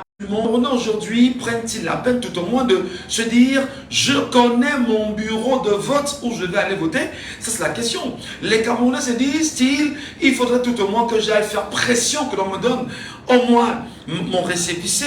Les Camerounais pensent-ils tout au moins à se dire on doit s'organiser en tant que citoyen camerounais pour faire respecter absolument le processus électoral, c'est-à-dire tout ce que la loi en matière met en place pour que ceci soit autrement mieux sécurisé, mieux géré, et que ce soit le Camerounais lui-même qui se mette au devant. Y a-t-il une possibilité? Félix, bonjour à vous et bienvenue ce matin sur Djambo FM. Félix, il est parti malheureusement. On aurait bien voulu l'avoir sur cette question-là. Les Camerounais peuvent-ils le faire? Peut-on compter sur les Camerounais véritablement? Est-ce qu'on n'est pas dispersé quelque part? Est-ce qu'on est dans une logique justement de se mettre ensemble pour donner du sens à cette élection présidentielle à venir? Est-ce que les Camerounais peuvent véritablement être sur la suite? On peut compter. Quelqu'un nous appelle justement ce matin. Auditeur en ligne, alors bonjour. Oui, monsieur Gadjo, bonjour. Bonjour, c'est Pascal, c'est ça? Effectivement, monsieur Gadjo. Bienvenue Pascal ce matin. Peut-on vraiment compter sur les Camerounais, non seulement ceux inscrits, et ceux non encore inscrits, pour imposer le respect de la loi au Cameroun en matière de code électoral, mais surtout sur l'ensemble du processus électoral? Comment faire respecter ceci par les Camerounais eux-mêmes? Pascal. Monsieur Gadjo, je suis en train de... Enfin, je vais vous dire une chose, c'est que les Camerounais ont pris conscience. Je vous dis encore une fois de plus qu'on peut bien compter sur les Camerounais pour les élections de 2025. Déjà le cas, beaucoup de Camerounais ont déjà leur récépissé et ils attendent que les jours venus. Beaucoup de situations passeront entre-temps. La majorité des jeunes n'auront pas la possibilité de se manifester parce qu'ils trouvent en cela quelque chose qui n'est pas important. Mais le vrai moment, c'est octobre 2025. Attendez, mais avant d'arriver à octobre 2025, Pascal, on est en ce moment dans une sorte de débat avant bien évidemment ces élections. Je prends le cas par exemple de l'article 80, non respecté toujours par Éric Essoussé jusqu'à présent, violé par Éric Essoussé, et qui est un viol même collectif des Camerounais aujourd'hui. Mais décidément, le Camerounais n'a-t-il pas de coudée franche pour imposer le respect de la loi au Cameroun? Monsieur Gadjo, vu ce qui se passe, les Camerounais n'ont pas la possibilité actuellement de faire n'importe quoi que ce soit, parce que si vous essayez de faire quelque chose, on risquera même changer certaines choses dans votre procès verbal. Nous avons vu le cas des partis politiques, que ce soit le PCRN, que ce soit le RMSD, quand ils engagent certaines actions légales, on trouve ça, tout ça, que c'est toujours le trouble à l'ordre public. Combien de fois pour un groupe de petits Camerounais qui vont se lever pour un sujet autre? Mais si c'est en octobre, il y a une situation, ça veut dire qu'on doit parler que d'élection. Non mais attendez, il y a un contentieux préélectoral, cher monsieur, qui existe dans toutes les républiques normales. Comment sommes-nous dans un contentieux préélectoral déjà, et que ceci ça n'a pas fait problème? Vous expliquez ça comment? Pour le Camerounais inscrit, le Camerounais qui sera votant?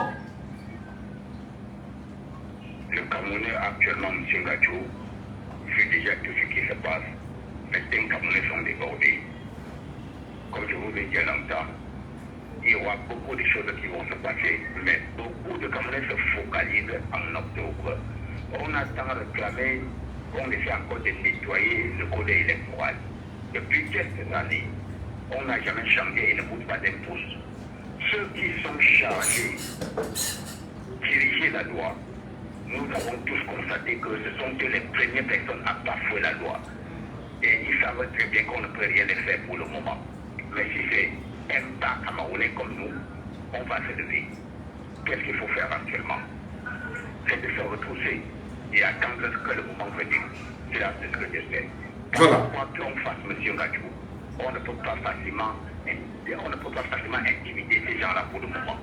Parce que le temps n'est pas encore arrivé. Le temps de Dieu, c'est le temps de Dieu. Je crois à cela. Et ce n'est que en octobre. Voilà. C'est le vrai moment. Je vous assure. Merci beaucoup Pascal, passez une bonne journée Pascal. C59 92 48 83, C59 92 48 83, C74 39 79 04. Prenons bien sûr quelqu'un qui nous appelle ce matin. Allô? Allô? Oh aïe aïe aïe, des soucis. Allô, bonjour. Oh là là. C54 40 19 13. C54 40 19 13. Par appel classique ou vous nous appelez sur WhatsApp, on va tendre l'oreille. Quelqu'un nous appelle bien sûr ce matin sur WhatsApp. Allô, bonjour. Bonjour Kevin, bienvenue ce matin.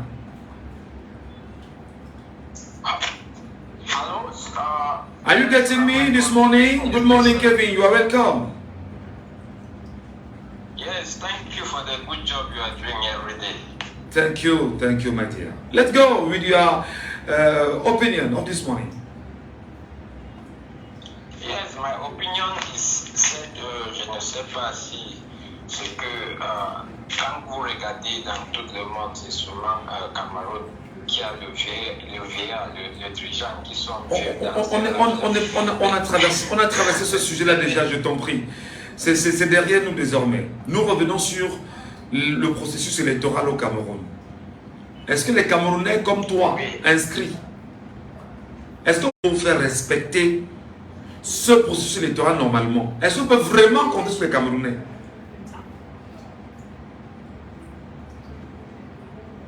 On a perdu malheureusement. On a perdu malheureusement. Le sujet peut sembler être compliqué. Il n'est pas compliqué. Il s'agit bien sûr des Camerounais inscrits sur des listes électorales. Ils sont au parfum de la réalité du Cameroun. Les Camerounais peuvent-ils peser de leur poids afin de faire respecter bien sûr le processus électoral au Cameroun?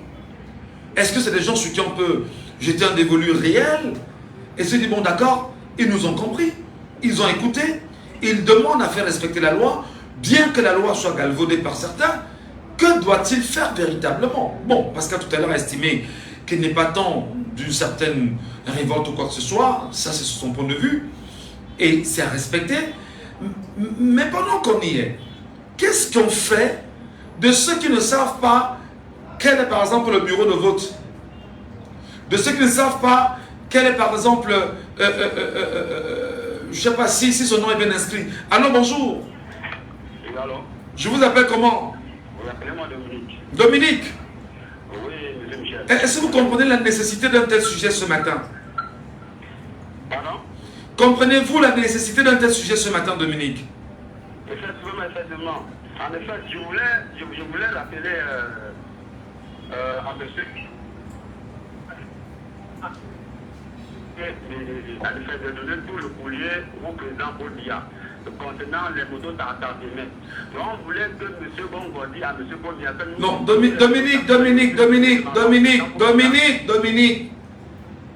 Dominique, oui. Ce n'est pas le sujet. Bon, et quel est le sujet, s'il vous plaît? Processus électoral au Cameroun, peut-on vraiment compter sur les citoyens camerounais? Effectivement, monsieur Michel, effectivement. Le peuple est désormais conscient. Donc le peuple sait ce qu'ils vont faire. Il n'y a plus rien qu'on doit leur dire. Ils sont plus les enfants. Nous sommes, comme le père a bien dit, qu'on appelle son excellence, il nous a aidés, il nous a instruits, il nous a dit, il fait des choses que nous ne connaissait pas. Donc attend qu'aujourd'hui, on ne peut plus nous tromper. Donc ce qu'on a fait, c'est d'aller s'inscrire sur la liste électorale. Le moment venu, on va voter et on surveille. On sacrifie le dimanche là, pas ouvert, pas de boîte de nuit ouvert. Toute la journée du dimanche là, tous les sociétés doivent être fermées, immédiatement fermées. Alors, tous les citoyens doivent se rendre aux urnes, voter, surveiller. Et le soir, on aura la tendance de celui qui a gagné. Mais vous allez faire comment? On vous dit qu'il y a 30 000 bureaux de vote au Cameroun. On saura qui a gagné. Dominique. Dominique. Nous allons faire notre devoir citoyen. Et c'est tout. D'accord. Merci beaucoup Dominique. Monsieur Takam est avec nous. Monsieur Takam est avec nous ce matin justement en direct. On prend son point de vue. Monsieur Takam, bonjour. Bonjour Michel, bonjour, comment tu vas? Ben, plus ou moins bien. Il n'y a pas d'argent au Cameroun, mon frère, on va pas bien. J'ai failli avaler ma ceinture sécurité tout à l'heure quand j'ai entendu que je te jure, c'est sur ton émission que j'apprends que Nia Tifendi a été reconduit au Sénat et l'honorable Kavaye qui est reconduit à l'Assemblée nationale. C'est là maintenant que j'apprends. Bon, c'est vrai que le sujet est passé déjà. Hein. Ouais, j'ai dit qu'il ne faut pas continuer sans parler de ça. C'est toujours des élections. Allons-y rapidement. Que les jeunes J'espère que les jeunes qui sont à l'Assemblée nationale ont été quand même battus à ces élections. Donc je veux dire qu'ils ont été candidats. Non. Niat était seul candidat. Cavaillé était le seul candidat. Donc ne vous en faites pas. Que font les jeunes là-bas à l'Assemblée déjà? Voilà. Et parlant du processus électoral, il est clair, il est un peu plus clair, Michel, que le gouvernement actuel avec l'ENECAM et le Conseil constitutionnel veulent avancer avec les DPP. Donc il est clair qu'ils ne veulent pas un processus clair. Je me dis même que quelque part, ce sont eux qui sont en train d'essayer de pousser les jeunes dans la rue. Faire élire, par exemple, reconduire Niat. Alors, je me demande bien si Niat était là quand on votait. Quand on le reconduisait, j'espère qu'il était le président physiquement, bien sûr. Et je me demande si les gens qui l'ont reconduit ont vu son état. Je me demande si les gens qui ont reconduit, par exemple, le président de l'Assemblée nationale ont vu son état. Donc il est clair que le processus électoral au Cameroun et l'ENECAM et tous ceux qui vont avec sont en train de faire tout pour pousser les jeunes à bout. Je me dis qu'ils sont en train de le faire, ils veulent absolument pousser les jeunes. Pour quel intérêt, à votre avis? Pour se maintenir, pour légitimer, par exemple, le fait que l'armée descende dans les rues. Si l'armée descend dans les rues, ce n'est pas pour mettre un autre président que celui qui est là actuellement. Ce n'est pas pour mettre un autre dirigeant que ce que nous avons au pays actuellement. Quand l'armée descend dans les rues, c'est justement pour maintenir l'ordre dirigeant actuel. Donc, ils veulent peut-être pousser les jeunes dans la rue pour légitimer l'intervention de l'armée. Alors moi, je vais dire ici que ces militaires-là, ces policiers, ces gendarmes, ce sont nos frères. Là où je vous parle, la moitié de mes amis au Cameroun sont des hommes maintenus. Je dis bien la moitié de mes amis sont des hommes maintenus. Ce sont des gens qui souffrent, ils vivent les mêmes réalités que nous, ils souffrent autant que nous, même s'ils ont un peu ces petits avantages qu'ils ont dans leur service, ils souffrent comme nous. Donc, je me dis toujours à son excellence, à Tanganji, il doit savoir l'appel qu'il fait, les menaces qu'il fait, parce que toutes les menaces que le ministre Tanganji fait, il ne compte que sur cette armée, cette police, cette gendarmerie. Il faut qu'ils sachent qu'eux aussi sont des Camerounais. Et comme actuellement, quand on coupe la lumière, on coupe chez le policier. Quand on coupe l'eau, on coupe chez le policier. On coupe chez le gendarme. On coupe chez le militaire. Quand la rue n'est pas bonne, le militaire a main, le gendarme a main, le policier a main. Donc, il doit le savoir qu'à un moment, même ces hommes en tenue peuvent en avoir marre. Donc, moi, j'appelle encore l'ENECAM à faire un jeu propre. Donc, moi, je m'aligne derrière la doyenne de la Cour constitutionnelle. Non, de l'Assemblée nationale. De l'Assemblée nationale, pardon. Qui a demandé que si quelqu'un veut faire quelque chose, qu'on le fasse bien. Si on veut organiser, si on nous appelle à respecter la loi, que ceux qui nous appellent à respecter la loi la respectent eux-mêmes. Si depuis décembre, l'ENECAM devait publier la liste nationale des inscrits et qu'il n'a pas fait, ça veut dire que l'ENECAM est en train de piétiner la loi. Et on ne doit pas laisser l'ENECAM piétiner la loi pour après dire que les jeunes qui descendent dans la rue sont des hors la loi. Non, le premier hors la loi, c'est l'ENECAM. On ne va pas laisser les causes pour combattre les conséquences. Pour que les jeunes ne descendent pas dans la rue, il faut qu'il y ait un processus électoral clair. Il faut que l'ENECAM publie, par exemple, la liste des inscrits nationaux. Après, si après cela, le candidat du NDPC, qui qu'il soit, est voté, je te jure, Michel, moi, j'ouvre mon panel et je le défends à corps et à cri. Si le processus électoral est clair, je m'aligne mordicus derrière le président qui sortira des jeux. Je m'aligne. Même s'il est du RDPC, dites-vous. Même s'il est du RDPC, je m'aligne derrière lui, puisque c'est le peuple qui l'a choisi. C'est dans un processus électoral clair qu'il a été choisi. Mais pendant qu'on y est, le processus électoral semble déjà biaisé à la base. Je veux dire, d'entrée de jeu, il n'y a pas de la publication de la liste électorale nationale. Les listes ne sont pas affichées dans les antennes et les cams. Au Cameroun, quand vous y arrivez, on vous dit il y a trop de listes, on n'a pas d'endroit affiché. Ils sont en train de donner la légitimité au peuple camerounais de sortir dans les rues. C'est ce que je suis en train de dire. Il ne faut pas qu'au aujourd'hui, on laisse les causes, on est encore en mesure, aujourd'hui, on est en mars 2025, on est encore en mesure de combattre les causes pour éviter les conséquences que ça va produire. Très bien. On est encore en mesure de combattre cela. Donc on peut encore combattre les causes maintenant pour éviter les conséquences. Parce que si Elekam ne fait rien, si Elekam continue dans la même lancée, Elekam légitimise l'insurrection populaire. Voilà. Merci beaucoup, M. Takam. Merci beaucoup, M. Takam. On est bien soutenu par le temps, parce que là, nous sommes en radio, c'est très compliqué. Merci beaucoup. Au 654 40 19 13, quelqu'un nous appelle. Oh là là, malheureusement, et cette personne est partie. 654 40 19 13, en direct. Prenez la parole. Parlez-nous, bien évidemment, de votre lecture citoyenne sur la question de ce fichier électoral-là. Comment vous percevez cela? Quelqu'un avec nous en ligne ce matin? Hermanitos, c'est ça. Allô, bonjour. Bonjour, monsieur Gachot. Hermanitos, bienvenue ce matin. Merci. Nous sommes bien sûr dans cette approche participative des Camerounais. Je dis déjà qu'il y a 8 millions de Camerounais inscrits. Eric Essoussé, en novembre dernier, l'a dit lors d'une rencontre avec d'autres acteurs je vais dire, des élections au Cameroun, qu'il devait reverser les 120 000 noms qu'il avait supprimés des listes des inscrits. Il ne l'a pas fait. Jusqu'à présent, ça semble déranger personne. Mais on se demande, mais est-ce qu'on peut compter vraiment sur les Camerounais pour avoir une élection crédible au Cameroun? C'est compliqué, hein. Si je vous réponds par oui, c'est que je suis un timon, parce que je suis dubitatif. Parce que le Camerounais, je ne sais pas ce qui arrive à certains de nos frères, je ne sais pas trop ce qu'ils en parlent.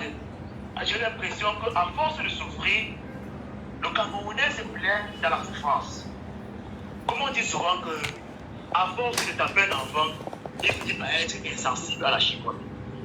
Parce que ce n'est que ça que je vois, parce que j'ai l'impression que les Camerounais ont dit comme ça, on les abandonne la chose là, ils font ce qu'ils veulent avec ça. Mais sauf que chaque temps qui passe, chaque année qui passe, et la plupart, beaucoup en parlent même de quelqu'un. Quand je sens quelqu'un, bonjour, qui veut discuter, je lui demande, est-ce que tu es inscrit sur le liste électorale, est-ce que tu as une carte de vote? Mais quand il me dit non, tout le monde a besoin de discuter. Parce que toi tu bavardes, c'est rare. Tu veux que je perde de l'énergie pour rien. Mais vous êtes là tout le jour, vous dites que ça ne marche pas. Rien ne donne. On ne peut pas manger, on ne peut pas nourrir les enfants. Il n'y a pas de travail. Il y a des gens qui peuvent mettre un travail. Moi-même qui parle, je suis un jeune diplômé. Je ne suis pas un jeune diplômé, je suis jeune, mais je suis diplômé depuis mon dernier diplôme de 2017. Est-ce que vous savez que je n'ai pas d'emploi? Alors que j'ai fait une formation en électrotechnique. J'ai une formation des gens qu'on a besoin dans les entreprises. Mais je suis à la maison. Je fais autre chose pour me débrouiller, pour ne pas mourir de famine. Et vous pensez qu'un jeune comme moi, qui n'arrive pas à se sortir, qui n'arrive pas à manger, qui n'arrive pas à subvenir à les besoins les plus élémentaires, vous pensez que si moi je vous dis aujourd'hui, monsieur Kachou, que je suis pas inscrit sur les listes électorales, c'est que moi je suis qu'un fanfaron? C'est vraiment vendu. Je suis dans la sorcellerie à la limite. Parce que ça ne sert à rien tout le jour. Moi, je dis aux gens, ça ne sert à rien de bavarder. Ça ne sert à rien de tout le jour dire que ça ne va pas. Le moment où chaque jeune de parti s'inscrit sur les listes électorales. Maintenant, quand le processus électoral, bon, vous avez dit, il y a quelqu'un qui a dit qu'on a eu une inscrit et tout. Moi, j'ai dit, mais c'est même plus que ça. Je ne peux pas le prouver. Et j'espère que c'est plus que ça. Parce que ces gens ne veulent pas publier la liste nationale. Pourquoi? Pourquoi ils ne veulent pas publier la liste nationale? Tous les gens s'inscrivent. Mais le nombre d'inscrits n'évolue jamais. On va s'inscrire, après on va entendre qu'on était à 7 millions et demi. Après, ça va faire le toilettage. On se retrouve dans les 6 700 000 personnes. Vous ne savez pas après agir. Mais justement, c'est ça la question de fond. Le Camerounais face à le brouhaha se laisse broyer. C'est l'éveil. Il faut que tout le monde s'éveille. Et ils peuvent même le récépissé parce qu'il peut arriver que la carte de on ne vous donne pas. Comme le mien est perdu, mais ce n'est pas un problème. Je suis inscrit depuis 2012. Donc, comme pour vous dire que si on me dit que les élections, moi, c'est dans 5 minutes, moi, je suis prêt. Je connais où je vote, je connais mon bureau de vote. Chaque Camerounais doit aller s'inscrire. Le moment venu, ne pas rester à la maison et prendre des bouteilles d'alcool parce que c'est ça aussi. Mais qu'est-ce qu'on dit des Camerounais, par exemple, là présentement, qui ne savent même pas quel est leur bureau de vote? Pourtant, ils se sont fait bien sûr inscrire. Est-ce qu'au-delà de la revendication que nous portons tous pour la publication de la liste électorale nationale, ceci nous empêche tout au moins d'aller, au moins dans les antennes et les cams, vérifier nos noms? Où ils vont goûter, quel est le bureau de vote. Mais les Camerounais doivent se lever. Et l'ECAM, on a un bureau régional. On doit assiéger le bureau de l'ECAM. Donc ils nous disent où est-ce qu'on va voter sur le droit de carrière. Bon, on va dire ça, ils vont dire... Non, mais il y en a qui ont des récépissés en main. Et parfois c'est mentionné sur le récépissé, ils ne s'en rendent même pas compte aussi. Hein. Bon, il y a aussi ça aussi, parce que quand vous êtes inscrit, toutes ces informations sont sur le récépissé. Il y a aussi beaucoup qui prennent le récépissé aussi. Dès qu'ils prennent le récépissé au lieu de la maison, ils passent dans un bar et puis ça finit dans un brouillon. Et après, à la fin, il n'a pas de carte électorale, il se plaint. Pourtant, ce sont des choses à sauvegarder. Ça veut donc dire que, est-ce à dire que on ne peut pas vraiment compter sur certains Camerounais ou d'autres vont combattre pour d'autres pendant que d'autres seront endormis, d'autres seront en train de dire bon d'accord, on attend voir nos enfants grandir, allez mourir, on vous a pas envoyé. Décidément, l'imbroglio là, où est-ce qu'on va, Hermanitos? L'enfant va grandir comment quand il ne mange pas? Quand tu ne manges pas, c'est la faute qui t'attend. Vous savez, c'est qu'un grand frère m'a dit un jour au quartier. Non. Que Aka, vous bavardez comme ça là, on va me le charger pour me dire qui. Vous comprenez les discours, quand vous entendez ça, et moi, on a des problèmes jusqu'aujourd'hui. Hein? Moi, parce que je lui ai dit cette vérité, vraiment, grand frère, quand je vous écoute parler, vous êtes une déception. Vous me décevez jusqu'aujourd'hui, il ne me salue plus.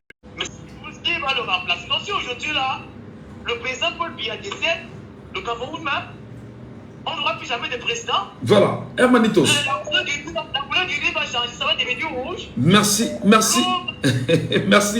Merci Hermanitos, vraiment. On peut passer la journée à parler de ça, ça ne changera peut-être pas. Merci beaucoup à vous. Allô, bonjour. Oui, bonjour, monsieur Michel Gachou. Bonjour aux auditeurs de Djambo. Elle est Paco, bienvenue ce matin, elle est Paco. Oui, bonjour, monsieur Michel Gachou. Nous sommes dans une lecture particulière. Processus électoral au Cameroun, peut-on vraiment compter sur les Camerounais?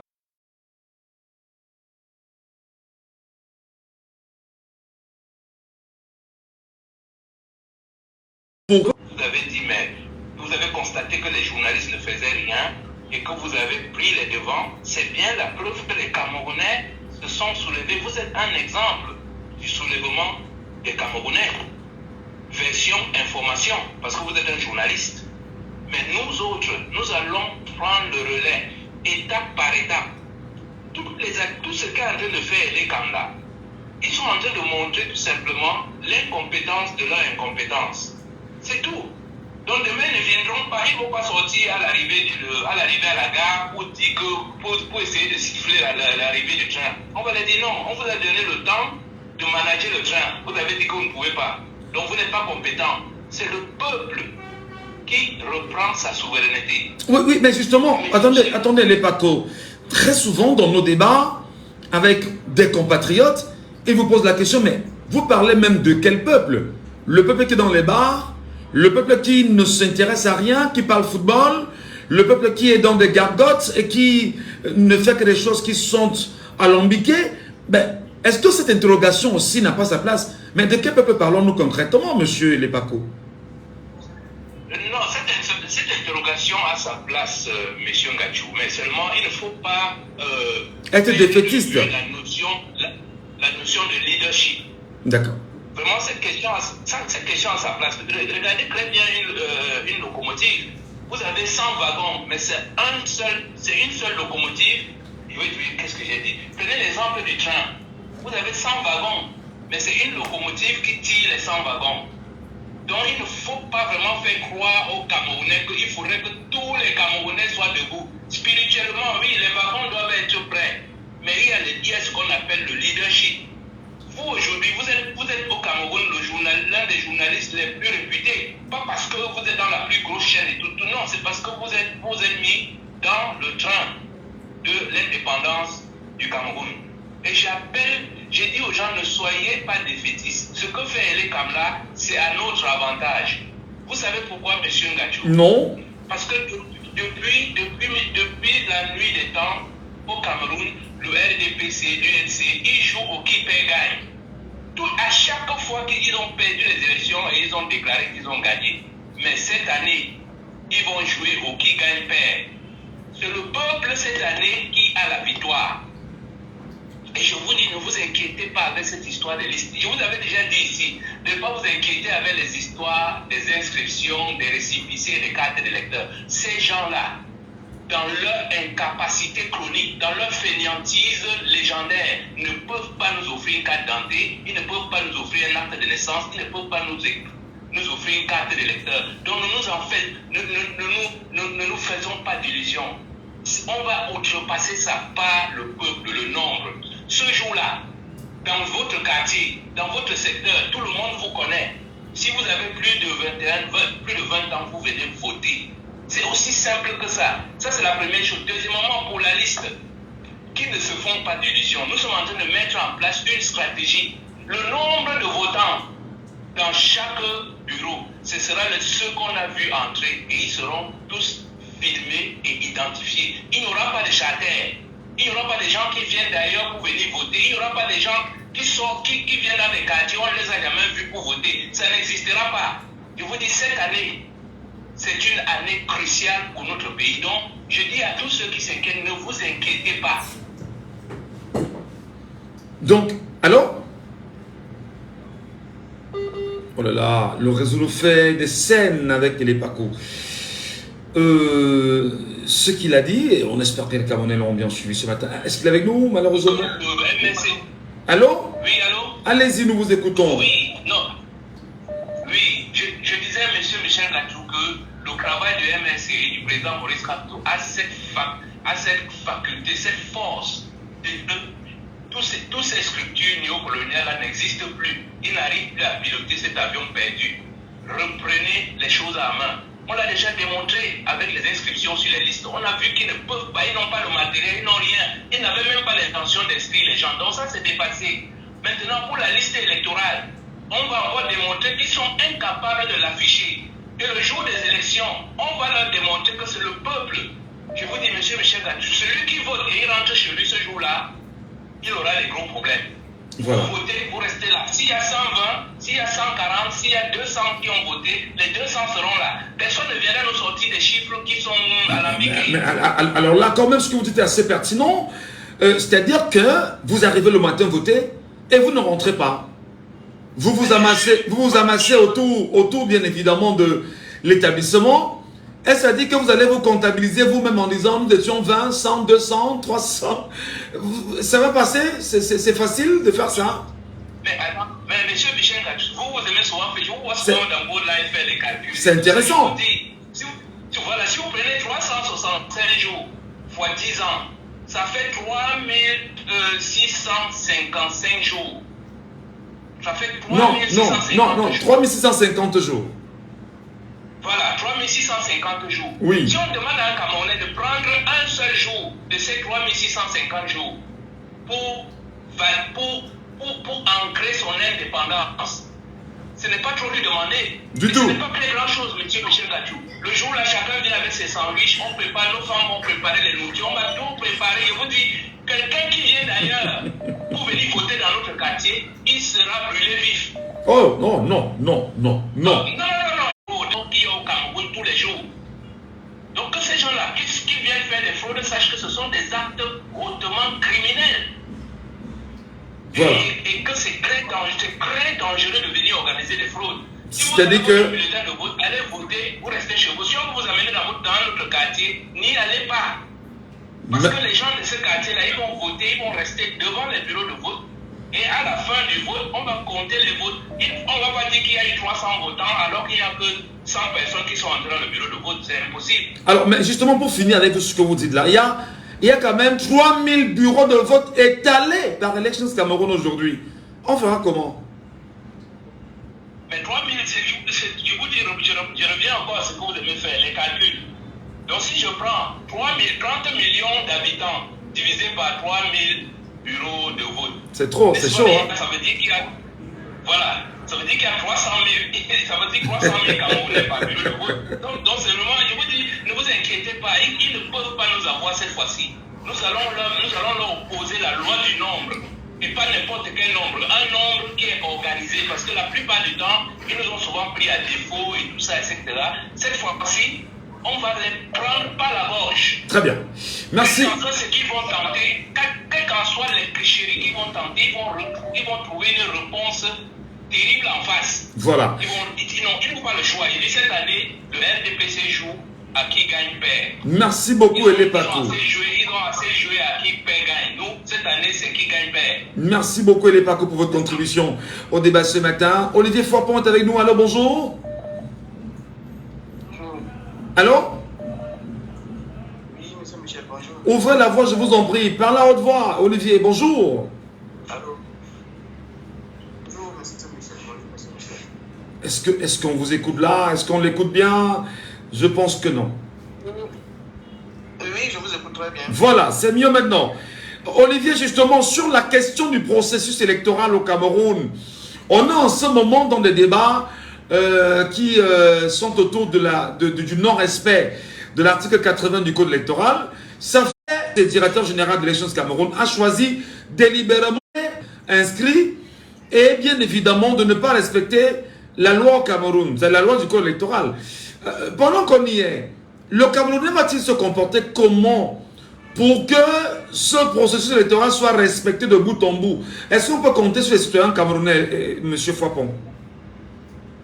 Ok, bon, je pense que la question que vous m'appelez, c'est la même question que j'ai eu à poser avec un responsable de l'ECAM, qui était un oncle pour moi hier. Je l'ai appelé et je lui ai demandé que, mais, vous êtes là, vous demandez que les gens aillent s'inscrire. Une fois qu'on s'inscrit là et vous ne voulez pas afficher la liste électorale. Là, il m'a dit non, ne vous inquiétez pas, tout ce qu'on fait là, attendez seulement le jour des élections. Quel qu'en soit le cas, on va toujours voter.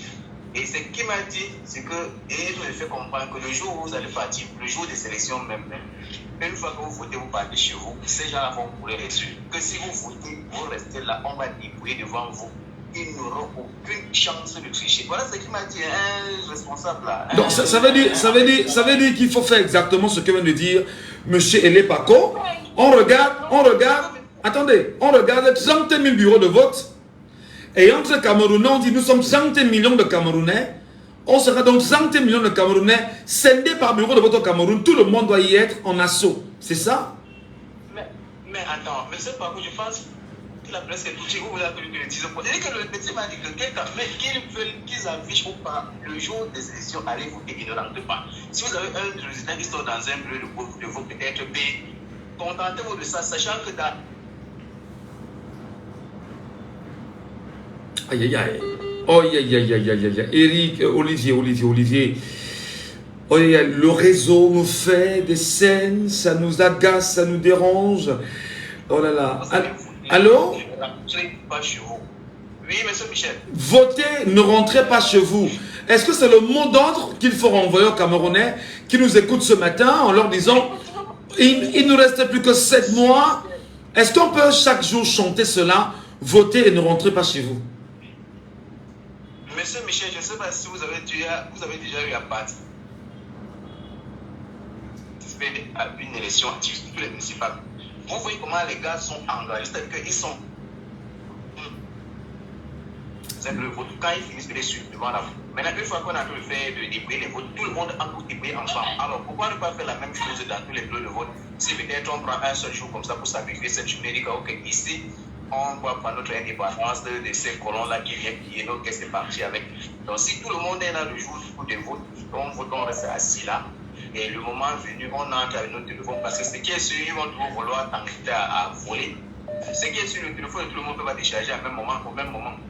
Si on vote, on est là, on surveille. Je ne pense pas que les gens... Alors, qu'est-ce que vous répondez? Qu'est-ce que vous répondez à ceux qui vont vous dire ah ben ouais, on va mettre des policiers sur nous, des gendarmes sur nous, et qui sont des Camerounais face à ces policiers, gendarmes, militaires, Camerounais eux-mêmes? Qu'est-ce que vous leur dites? Non, ceux qui disent sont les gens gens qui n'ont pas encore affronté peut-être un homme en tenue en face. Ceux qui disent ça. Puisque, attends, si dans un bureau, on ne peut pas mettre peut-être 50 policiers dans un bureau, les votants seront toujours plus nombreux que les policiers. C'est ce qu'il faut qu'on sache. Même si dans 30 000 bureaux de vote, on ne peut pas avoir peut-être 60 000, disons 30 000 fois 3, on ne peut pas avoir peut-être 3 policiers par bureau, 3 militaires par bureau de vote. Ce qui est sur la population sera toujours plus nombreuse que ces hommes en tenue-là. Donc ce sont les mots que moi je ne même pas entendre avoir trop peur de ces gens-là. Non, ce sont aussi les Camerounais comme et qui souffrent davantage. J'ai eu la cause avec les gars. Vous pouvez voir les militaires qui sont dans les classes de BIC, machin, ça donne 38 000 par mois. Or, vous voyez qu'eux ils se sentent heureux. Même les policiers qui sont dans les 70 000. Voilà. 70 000 et 90 000 maximum. Donc ça, c'est incroyable. C'est incroyable, c'est incroyable. Voilà.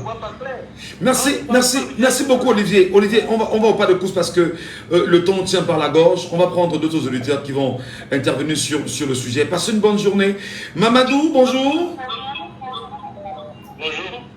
Mamadou. Bonjour. Nous vous écoutons Mamadou. Peut-on compter sur vous? On peut compter sur nous, on ne peut pas compter sur nous. Ça veut dire quoi? Ça veut dire que l'intervenant qui est passé juste avant les deux personnes tout à l'heure là, il parle avec enthousiasme, il parle avec détermination, c'est bien. Mais est-ce qu'il est sûr que les Camerounais qui sont au marché central là, les Camerounais qui sont dehors là, ils sont en train de l'écouter? La politique a tellement découragé les Camerounais que ils se laissent aller. Mais est-ce qu'il n'est pas en train de les requinquer, les redynamiser, leur donner encore de l'énergie? Est-ce que pourquoi vous voulez absolument, comment on dit ça, vous décourager en réalité? Pourquoi? Parce que l'expérience a montré que... Quelle expérience? Les gens parlent plus dans les médias, les gens parlent plus dans les médias que ceux qui sont intéressés. Oh non, vous n'allez pas rentrer dans ce jeu, Mamadou. Vous êtes un Camerounais. Vous êtes un Camerounais. On motive les Camerounais à prendre le destin en main.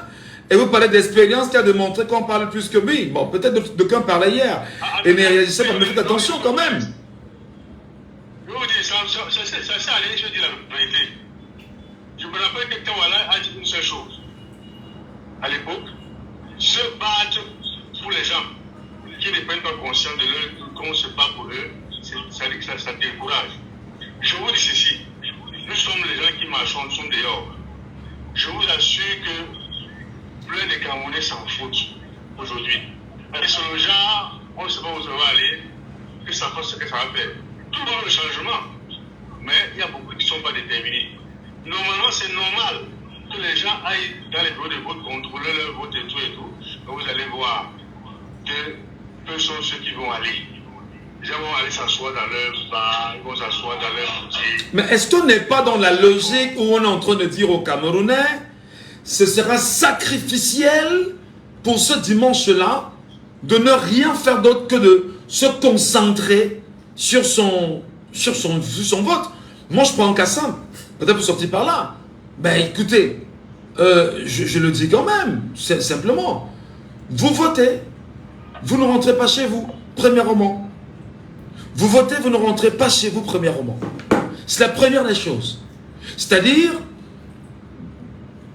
vous devriez, comme Elé Paco l'a bien sûr mentionné, vous restez là, vous ne partez pas. Si vous êtes 200 à être inscrits et à avoir voté, qu'au moment du dépouillement, que ce soit les 200 là qui soient présents. Qu'au moment du dépouillement, que ce soit les 200 là qui soient présents. De façon à ce que si on dépouille et vous êtes 250, il y a un problème. Les 250 viennent d'où? Parce que nous étions 200. Ça, c'est une question évidente. Pourquoi vous voulez absolument qu'on travestisse et qu'on dise que non, on ne peut pas? Deuxième chose, mais sortez de chez vous avec du pain dans le sac et de l'eau. Avec vos lunettes de soleil. Et vous portez des vêtements légers. Ayant votre carte d'identité sur vous, ou votre récépissé, ou votre carte d'électeur. Vous votez, vous surveillez, vous faites le tour et le pourtour des établissements pour savoir qui sont ceux qui sont en train d'entrer dans le bureau de vote et ressortent avec des bulletins pour aller les vendre à côté. Et comme l'a dit justement Elé Paco, c'est des actes criminels. Comment est-ce qu'on va s'occuper des criminels à un moment donné? Il faut encore rappeler Qu'en sortant des chevaux, ayez des téléphones chargés, des powerbanks en réalité, comment je l'appelle ça, des torches en réalité. Ayez des piles parce qu'il peut y avoir coupure d'électricité. Et dans la zone où vous devriez être, vous devriez avoir la capacité d'illuminer. C'est comme ça. Faites en sorte que le jour même des élections, lorsqu'on va choisir les scrutateurs, c'est-à-dire des gens qu'on va dire, entrez dans le bureau de vote pour venir compter avec nous. Mais que ce soit des gens effectivement reconnus.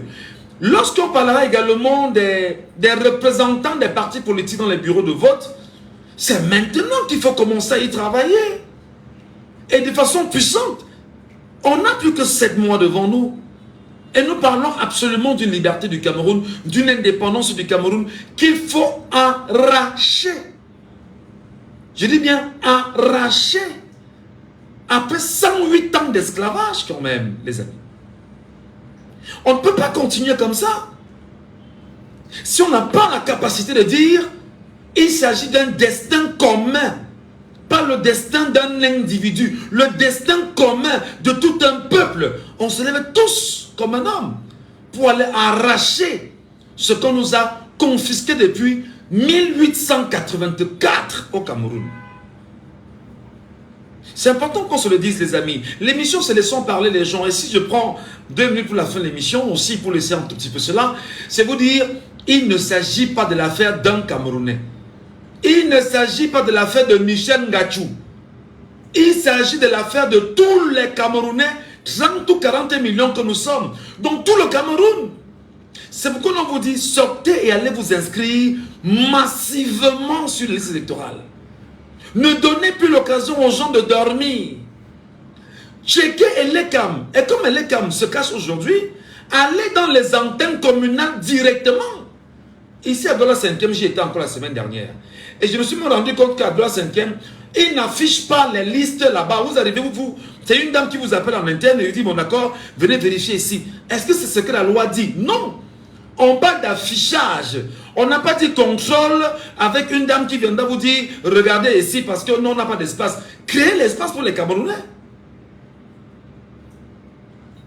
L'esclave qui n'est pas capable d'assumer sa révolte ne mérite pas que l'on s'apitoie sur son sort. Cet esclave répondra seul de son malheur s'il se fait des illusions sur la condescendance suspecte d'un maître qui prétend l'affranchir. Personne ne va t'affranchir si toi-même tu ne te lèves pas pour t'affranchir en tant qu'esclave. Et c'est pourquoi Thomas Sankara disait que seule la lutte libère. À demain, 10h, 9h. C'était